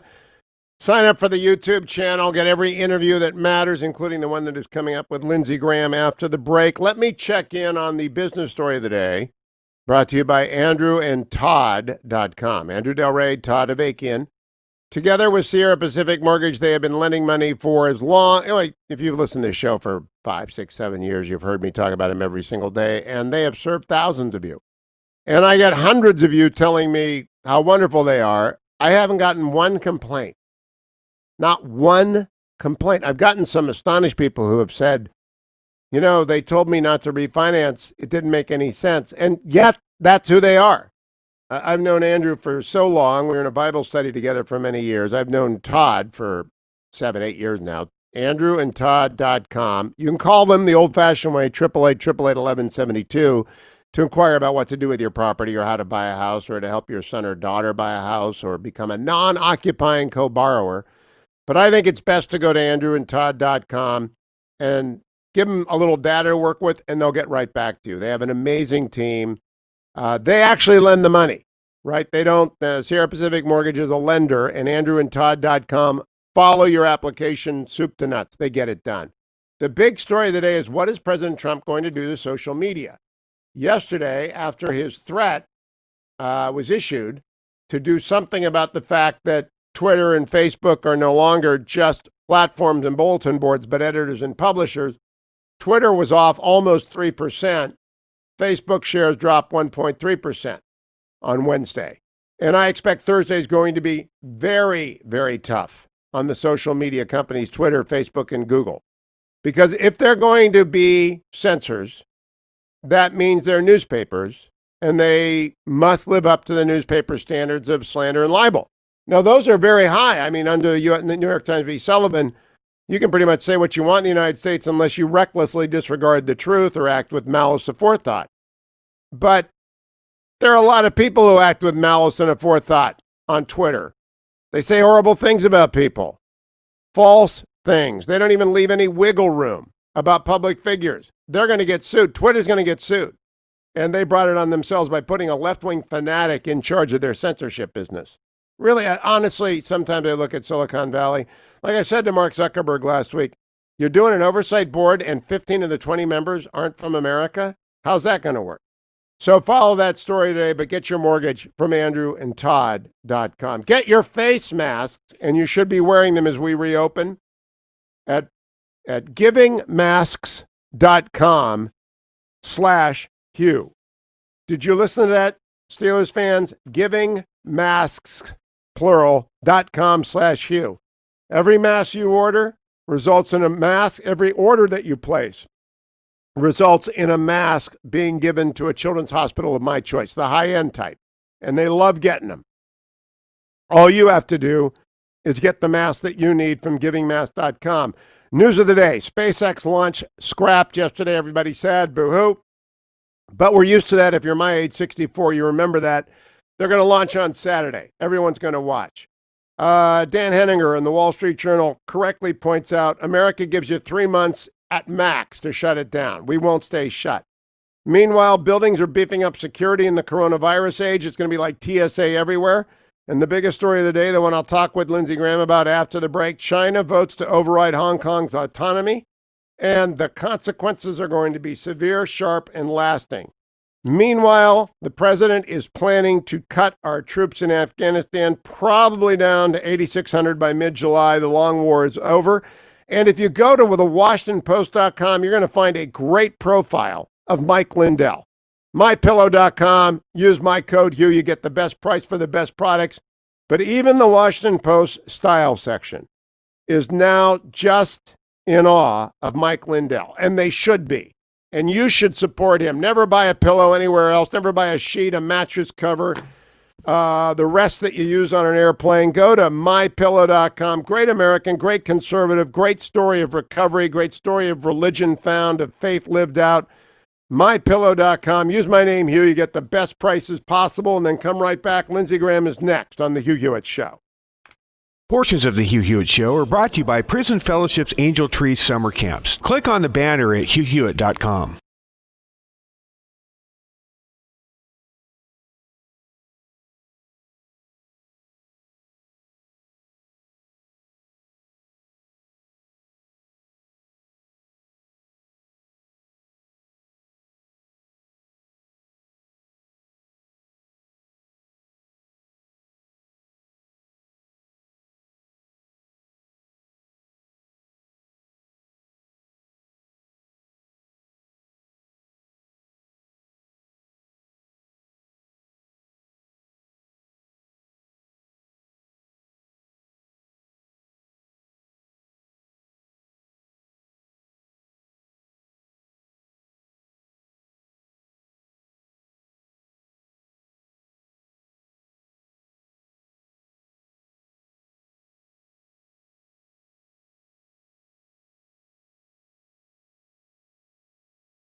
Trending now on the Hugh Hewitt Show.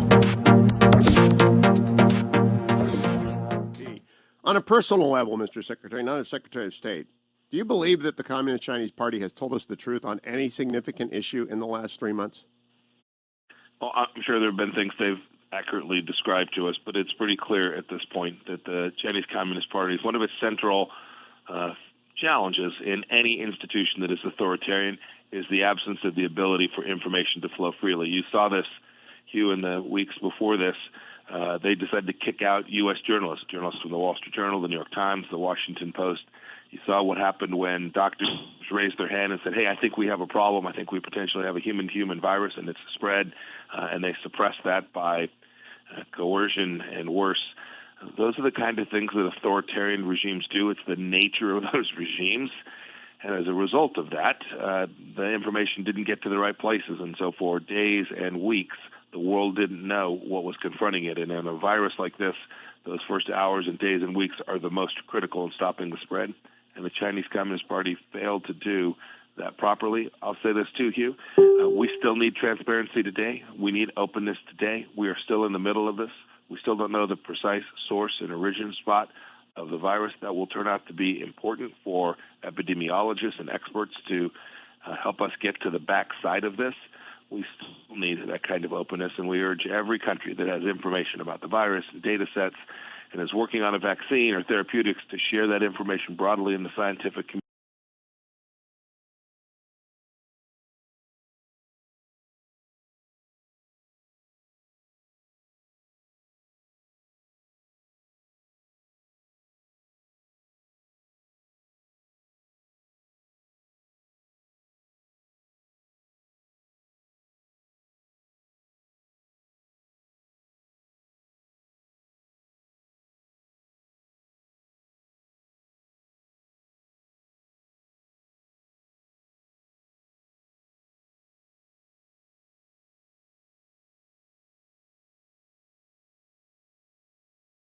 Welcome back, America. It's Hugh Hewitt. We're pretty pleased that Senator Lindsey Graham got up early. He's come to talk to us. He's back. Senator Graham was in exile from the Hugh Hewitt Show for a long time. It's Welcome Back Day, Senator. Good to have you. Good to be with you. You should do an afternoon show. I know. I would get Lindsey Graham every day. Senator, I got a lot to cover with you. Afghanistan, okay. FISA. I want to start though. It was a South Carolina House member long ago, Robert Goodloe Harper, who uttered that famous phrase, millions for defense, not 1 cent for tribute. Now, phases 1, 2, and 3 of the rescue have had a lot of necessary stuff, the PPP, a lot of good stuff, but there have been millions in tribute for special interests, but not 1 penny for defense. In phase 4, can we get the $20 billion or so that we needed for virus-related defense costs, like more F-35s, another Virginia-class submarine, Coast Guard cutters? There is stuff, the cybersecurity stuff. We need some defense spending in there. Yeah, I couldn't agree with you more. As a matter of fact, Roger Wicker came up to me and mentioned that there's a shortfall in request in terms of equipment that's never been filled. This would be a good time to put that on the table. So if you're going to go big, include the military. Thank you. Angus King was on yesterday, as was Chris Coons. It was Democrat Day on the Hugh Hewitt Show yesterday. He chaired this Cybersecurity Solarium Commission with Representative Gallagher. China is attacking us even now in cyberspace. Is there a chance to put into phase 4 the Cybersecurity Solarium Commission's recommendations, most of which are bipartisan and agreed upon? Yeah, that's a good idea. I hadn't thought about it until you mentioned it. You know, Angus and Chris are two people you can definitely work with. And, you know, the big issue for China is what's going on.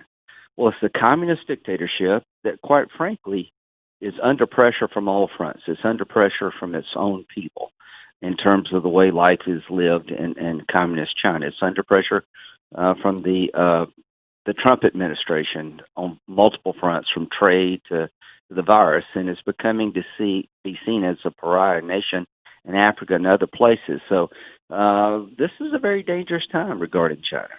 There are 3 things I want to ask you specifically about. First of all, I'd like to give permanent visas to Hong Kong students who are in the United States now.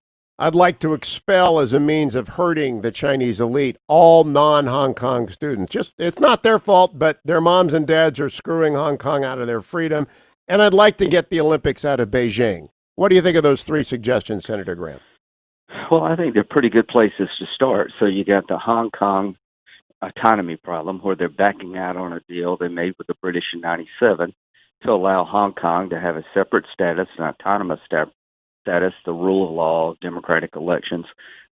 They're basically violating that deal. They're refusing to cooperate with the world community about how the virus started, where it started, and what the nature of the virus. The wet markets continue to flourish, which is where the pandemics come from.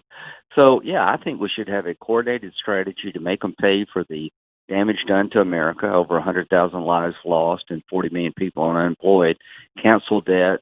Maybe you could have a pandemic tariff. I don't know. But when it comes to Hong Kong, hit the ground running, deny them access to financial institutions in America, and close off the universities to the Chinese Communist Party handpicked students. That's a pretty good place to start. Hong Kong is very important to the Chinese. It's a sort of a cash cow. And if we don't change that status, we're making a mistake. And sending their kids home, it's not fair to the kids, but their parents, the elite in China, the party elite, the 90 million people that run that country, they send their young people here. And we ought to just send them home unless they're Hong Kong kids. Right. I agree with that. So the point is that the Chinese Communist Party picks the people that come here. Some of them are tied to the military, the intelligence community. And this is a moment in time for President Trump. He's had a really good pushback on China's cheating, intellectual property theft, trying to level out trade, get a trade deal that's more fair. But this is an assault on democracy and freedom.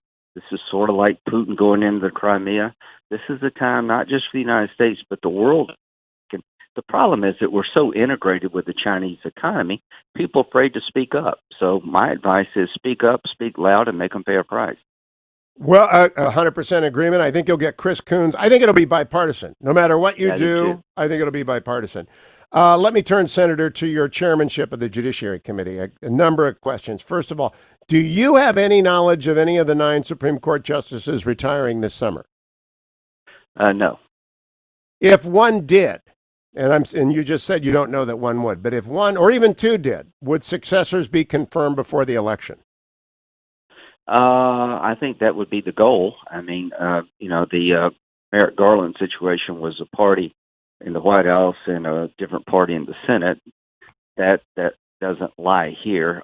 Election year confirmations would be contentious, but the Democrats changed the rules so they could pack the circuit court. They did away with the blue slips requiring a majority vote for circuit courts. We changed the rules for the Supreme Court.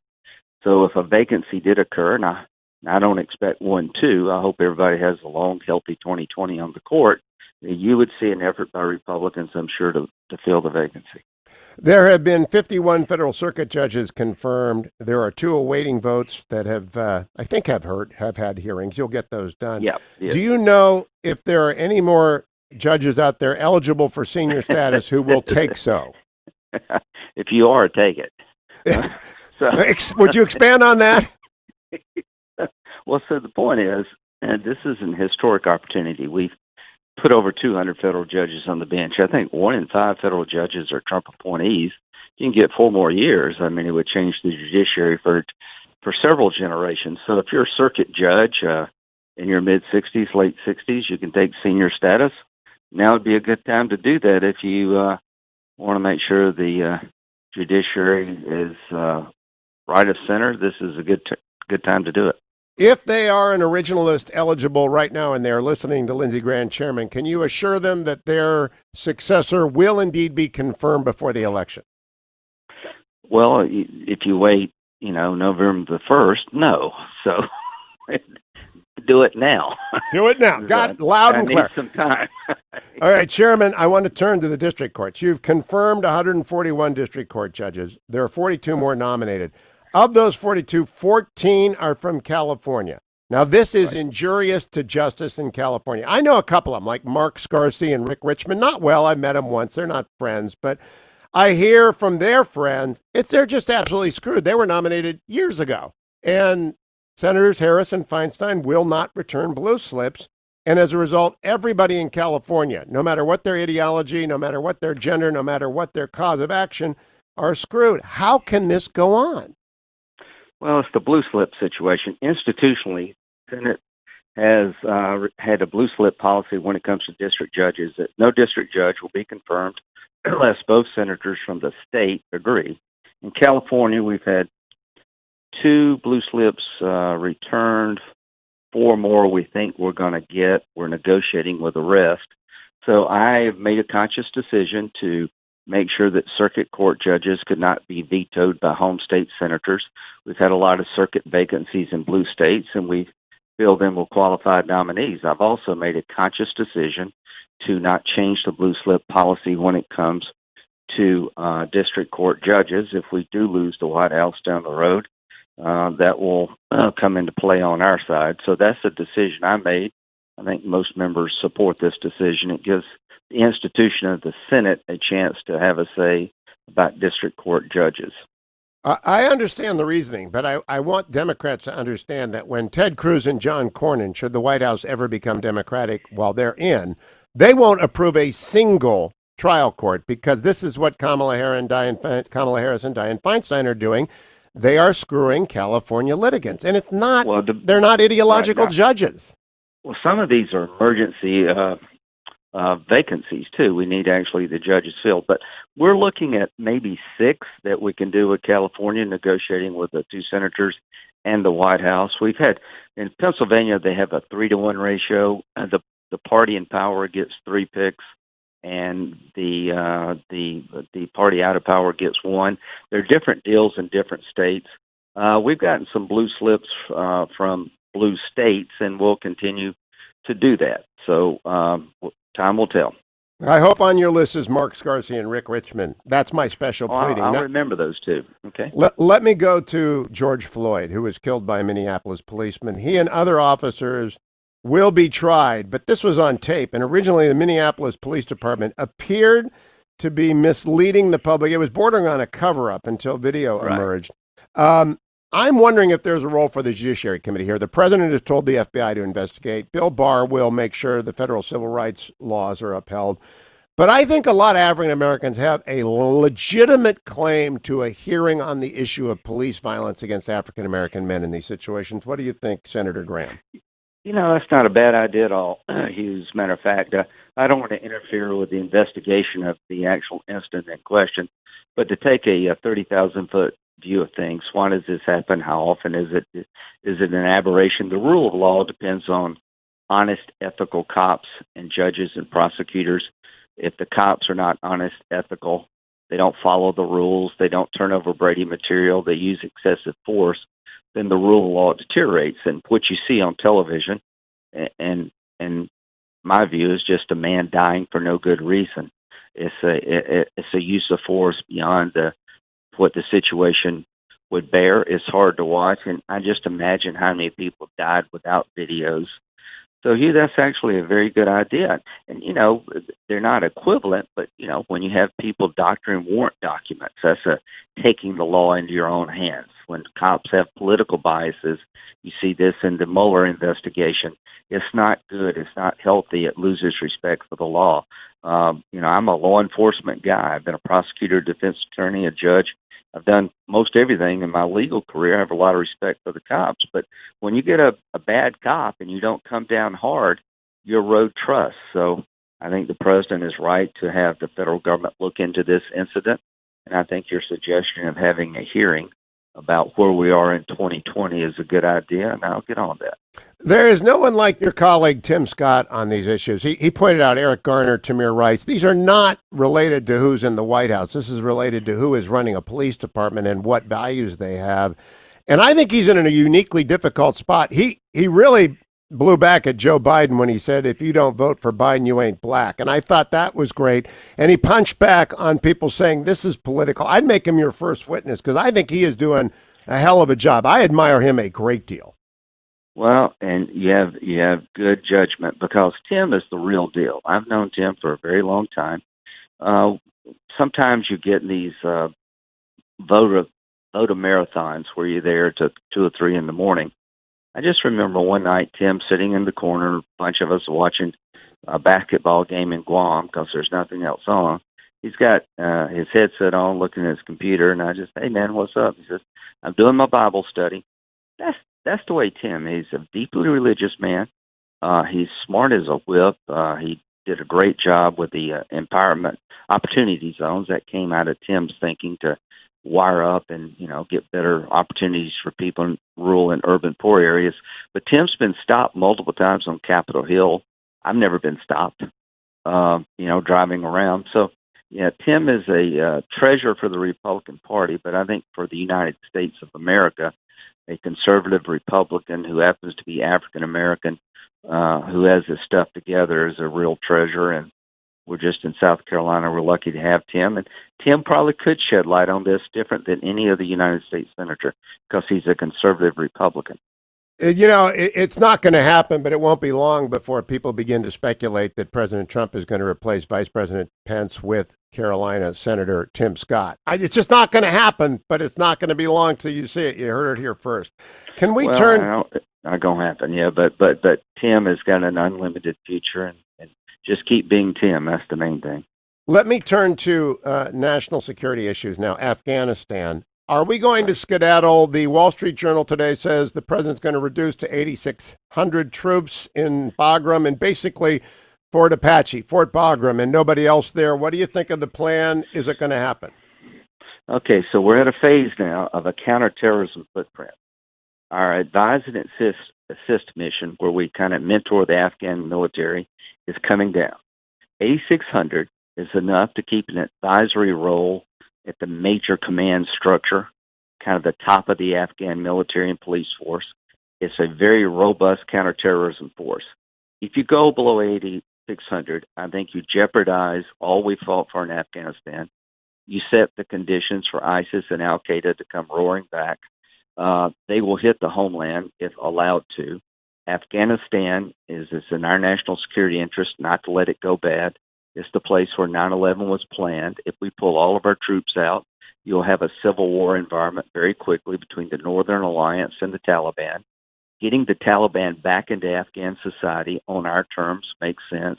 Let's end the war through political reconciliation.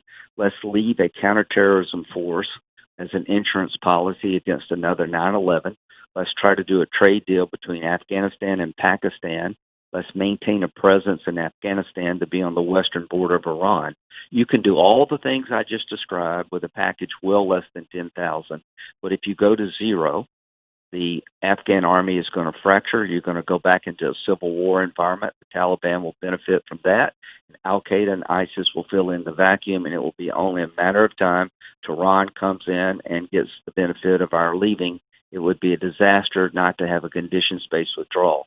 I know people are tired of the war against radical Islam. They're not tired of fighting you. I'd rather have a presence in Afghanistan that would prevent an attack on American interest than just to leave and hope nothing bad happens. Are you making progress with President Trump in persuading him of this point of view? I think so. And I talked to the president yesterday. You don't need 140,000 troops. You don't need zero. So somewhere between 5 and 10,000 of the right mixture of forces, giving capability to the Afghan security forces they don't have, will ensure that al-Qaeda and ISIS will not use Afghanistan as a platform to strike America.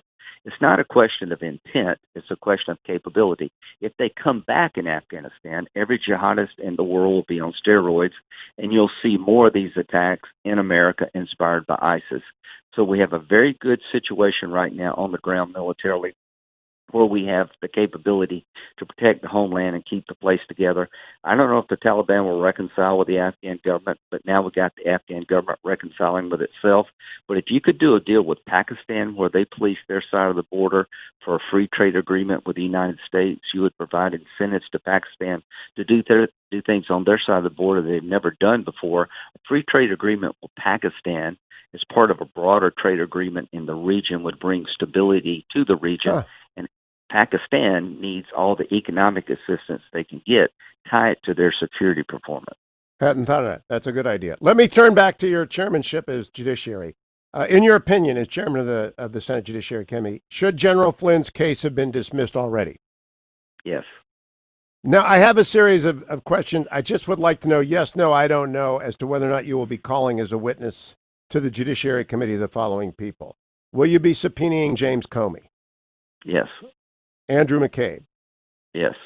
John Brennan? Yes. James Clapper? Yes. Susan Rice? Don't know.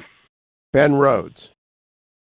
Don't know. Yeah, I'm having Senator Johnson's going to look at all the things that happened from the election to transition. His four more. Look at all that. 4 more yes, no, don't know. Joseph Mifsud? Don't know. Stephen Halper? Don't know. FBI agent Joe Pinka? Yes. FBI agent Stephen Sama? Who is he? The FISA guy. He's in charge of all the FISA warrants. probably screwed around with them. I want to put one caveat on the last two or three you named. I can't get in the way of a Durham investigation, so he has first dibs on any witness. All right. Now, have you had a chance yet to read then acting Attorney General Sally Yates' statement to the special counsel, which was included as Exhibit 4 in the motion to dismiss the Flynn case? Not all of it. There are 53 of them. We're going through them right now. It is shocking, and I go back to being in the Department of Justice in 83, 84, 85. It is shocking that she did not know that the FBI was going to interview Attorney General Flynn. Clapper, right, I agree. Clapper and Yates were called about 3 years ago before my subcommittee when the whole Flynn thing got out in the public, when the Washington Post indicated Flynn was talking to the Russian ambassador. Number one, Flynn's the incoming national security advisor. He has every right to be talking to the Russian ambassador. Why are we surveilling the incoming administration by the outgoing administration? But we call Clapper and Yates before the committee. I want to recall them both and ask them about the Harlot's report. Ask them, if you knew then what you know now, would you have a different view of this whole investigation? The FISA process has clearly been abused, Senator Graham, but I am a fan of it because I used to work for Mason Smith when I ran that for them. Right. Should the judges on that court that issued the faulty warrants face some sort of hearing for incompetence? Can you even constitutionally summon them to discuss why they blew it? Oh, the answer is no, I can't constitutionally summon them, but here's the question for the country. How did the Woods procedure in the FBI are designed to make sure somebody grades your homework? It completely failed. The court relied upon warrant applications submitted by the highest levels of the FBI Department of Justice. I'm starting with Rosenstein next Wednesday. He signed the last warrant application. I want to ask him if you knew then what you know now, if you knew the Russian subsource had disavowed the dossier, which was the key document to get the warrant against Carter Page. If he disavowed it in January 2017, would you have signed the application in June of 2017, knowing there was no there? So the goal here is to explore how the FISA court system failed. You can't blame a judge when the cops lie and manipulate, but you also have to have some kind of system in place to check under the tires and check under the hood. Apparently, the Woods procedures, which are on paper require someone to grade the agent's homework, completely failed. When you check under the tires, you're going to find all the people that Comey and McCabe threw there in the course of the last 3 years. Well, here's the question. In January 2017, when the subsource came to the FBI, the Russian who gave still all the information and said, this is bar talk, this is a bunch of hearsay, the question for me is, how does that not go up to the top of the FBI? We're talking about investigating a sitting president's campaign. How is it possible that the leadership of the FBI and the Department of Justice doesn't hear, oh, by the way, the case just collapsed? That's what we'll be looking at. I look forward to those hearings. I want to close with two subjects, big tech and then politics.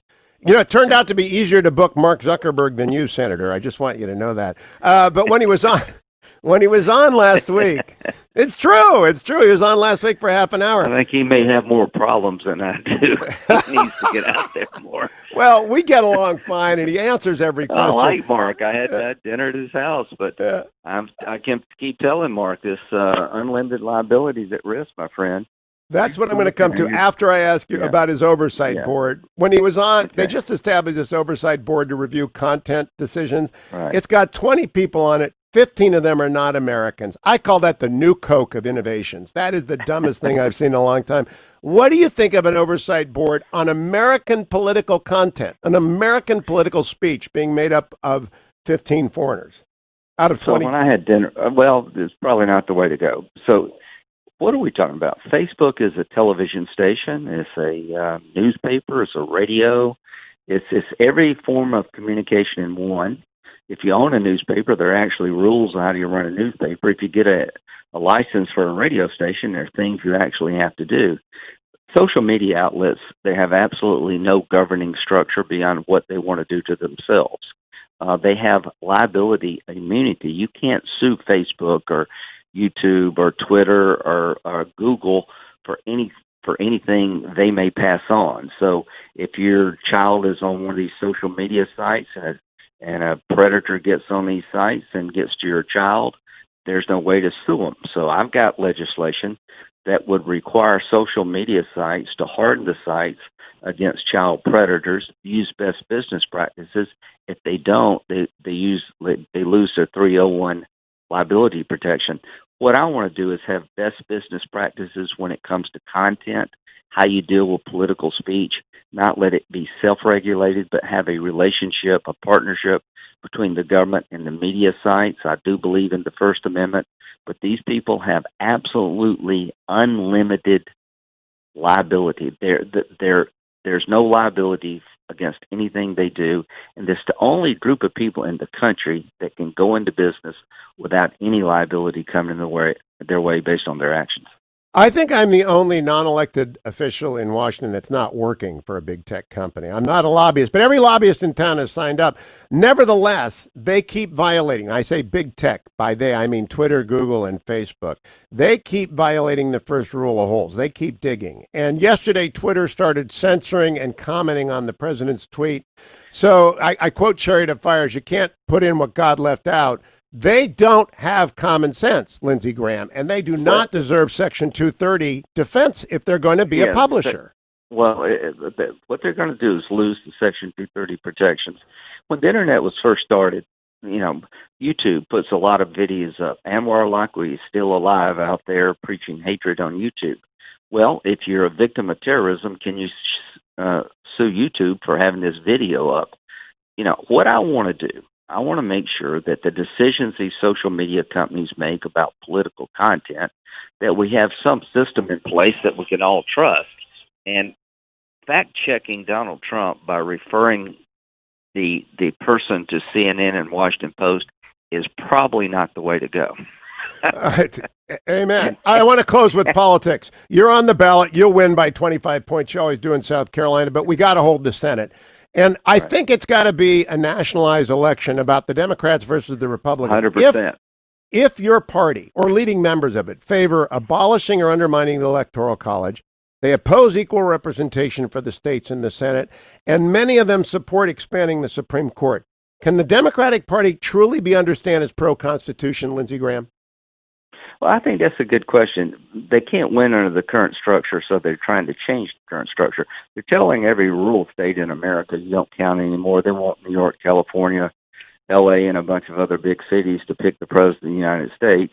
That's not a very good idea. They're basically changing the checks and balances that have been in place for a very long time. They don't like the Supreme Court because we won elections. We get to pick conservatives. That's a crime. Unless you're picking a liberal, that's just good government. So they want to change the nature of the court. And, this is a big deal. What they want to do to the country versus what we want to do to the country is worthy of a national election. I like Trump's chances because he's going to embrace systems that have worked over time.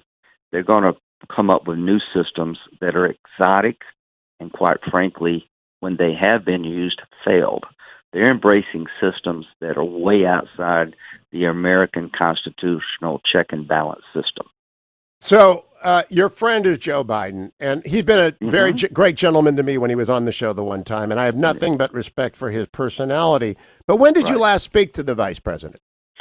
I think I called him a few weeks ago. I said something on TV. The Joe Biden I know, I've traveled the world with him. I've never seen him do anything untoward a woman or heard any bad things about Joe. That's what I know about Joe. Every woman needs to be heard, but you have to, analyze the facts and see if they withstand scrutiny. It's not about him as a person. He really is. He's had a tragic life in many ways. He's a good, decent fellow. You can work with him, but he is now running. He's the head of a party that wants to take our constitutional government, turn it upside down, replace your private health care with government-run health care, give health care to illegal immigrants, on and on and on, and it will just change America. He wants to raise taxes in the middle of a depression almost. It just makes no sense. He dismantled the military with Obama. He was the one responsible for the rise of ISIS. So I've seen that movie, don't want to see it again. I wish Joe well, but I'm going to be in Trump's camp helping him as much as I can. And he's a handful, but, I think he's done a good job on the things that matter to me. So my last two questions about Joe Biden. Robert Gates, maybe one of the most respected men in America, said in his memoir that Vice President Biden hadn't been right about a single foreign policy national security issue in 40 years. Was Secretary Gates correct? Yeah, but the vignette was he left a meeting in the Pentagon and he turned to his aide and said, "Did we just agree with Joe Biden?" And he says, "I think so." And he says, "Check that out." And he said, he hadn't been right about anything. All right, so the very last question. Joe didn't want to go after bin Laden. I mean, and that was a hard call, but, he didn't? Obama did. He didn't want to go He was the one guy that suggested that he opposed the bin Laden raid. Wow. Okay, last question. Difficult diplomatic question. Has former Vice President Biden lost a step or a lap or even the energy necessary to run for president? Ask me that in October. He's doing well in his basement. I don't. He's eventually got to get out of his basement. Here's what I would tell Republicans: don't underestimate Joe Biden. He's nicer than Hillary Clinton, and he's not as wild as Bernie Sanders on policy. He will be appealing at first glance, but what we have to do is associate him with an agenda that's not appealing. He's the front guy of a very dangerous agenda, and we're going to make sure that the front guy is not what people vote on, that they vote on he's the guy leading a radical agenda. This won't be easy. Joe Biden will not be easy to beat. Does he make a lot of gaffes? Yes. He's nicer than Hillary. He's not as radical as Bernie, but he's leading a movement that Bernie owns. So that's the challenge for us, is to expose the fact. So my bonus question, because I got you, it's every 7 years when the solar eclipse comes, Lindsey Graham comes on the show. So I got to get my last. Hypothetically speaking, if the vice president were to decide, this is not for me, or the party were to decide we are not for Joe, I am most afraid of Gavin Newsom. So my two-part question, who ought Joe to select if you wanted Joe to win as his vice president? And if he decides this ain't for me, who are you most afraid of? For me, it's Gavin Newsom being his replacement. Well, Gavin Newsom would be. He's a young, attractive guy. California was doing pretty good until the pandemic. Yeah, that's definitely a trade that would be problematic. Joe may be the first guy in American political history to lose control over picking his own vice president. I think he's put himself in a box, and we'll see who he picks. That means your committee member, Kamala Harris, doesn't it? I think she's the leading candidate. I know her. I didn't like what she did in Kavanaugh by any stretch of the imagination, but she's hard-nosed, she's smart, she's tough, and she didn't run a particularly effective campaign. But for president, but as a number two, she would be tough. If I were a betting person, that's who I would bet on. Senator Lindsey Graham, thank you for your time. Have a great week. Stay healthy and come back sooner than 7 years. Okay, we'll see you. See you soon. Thanks.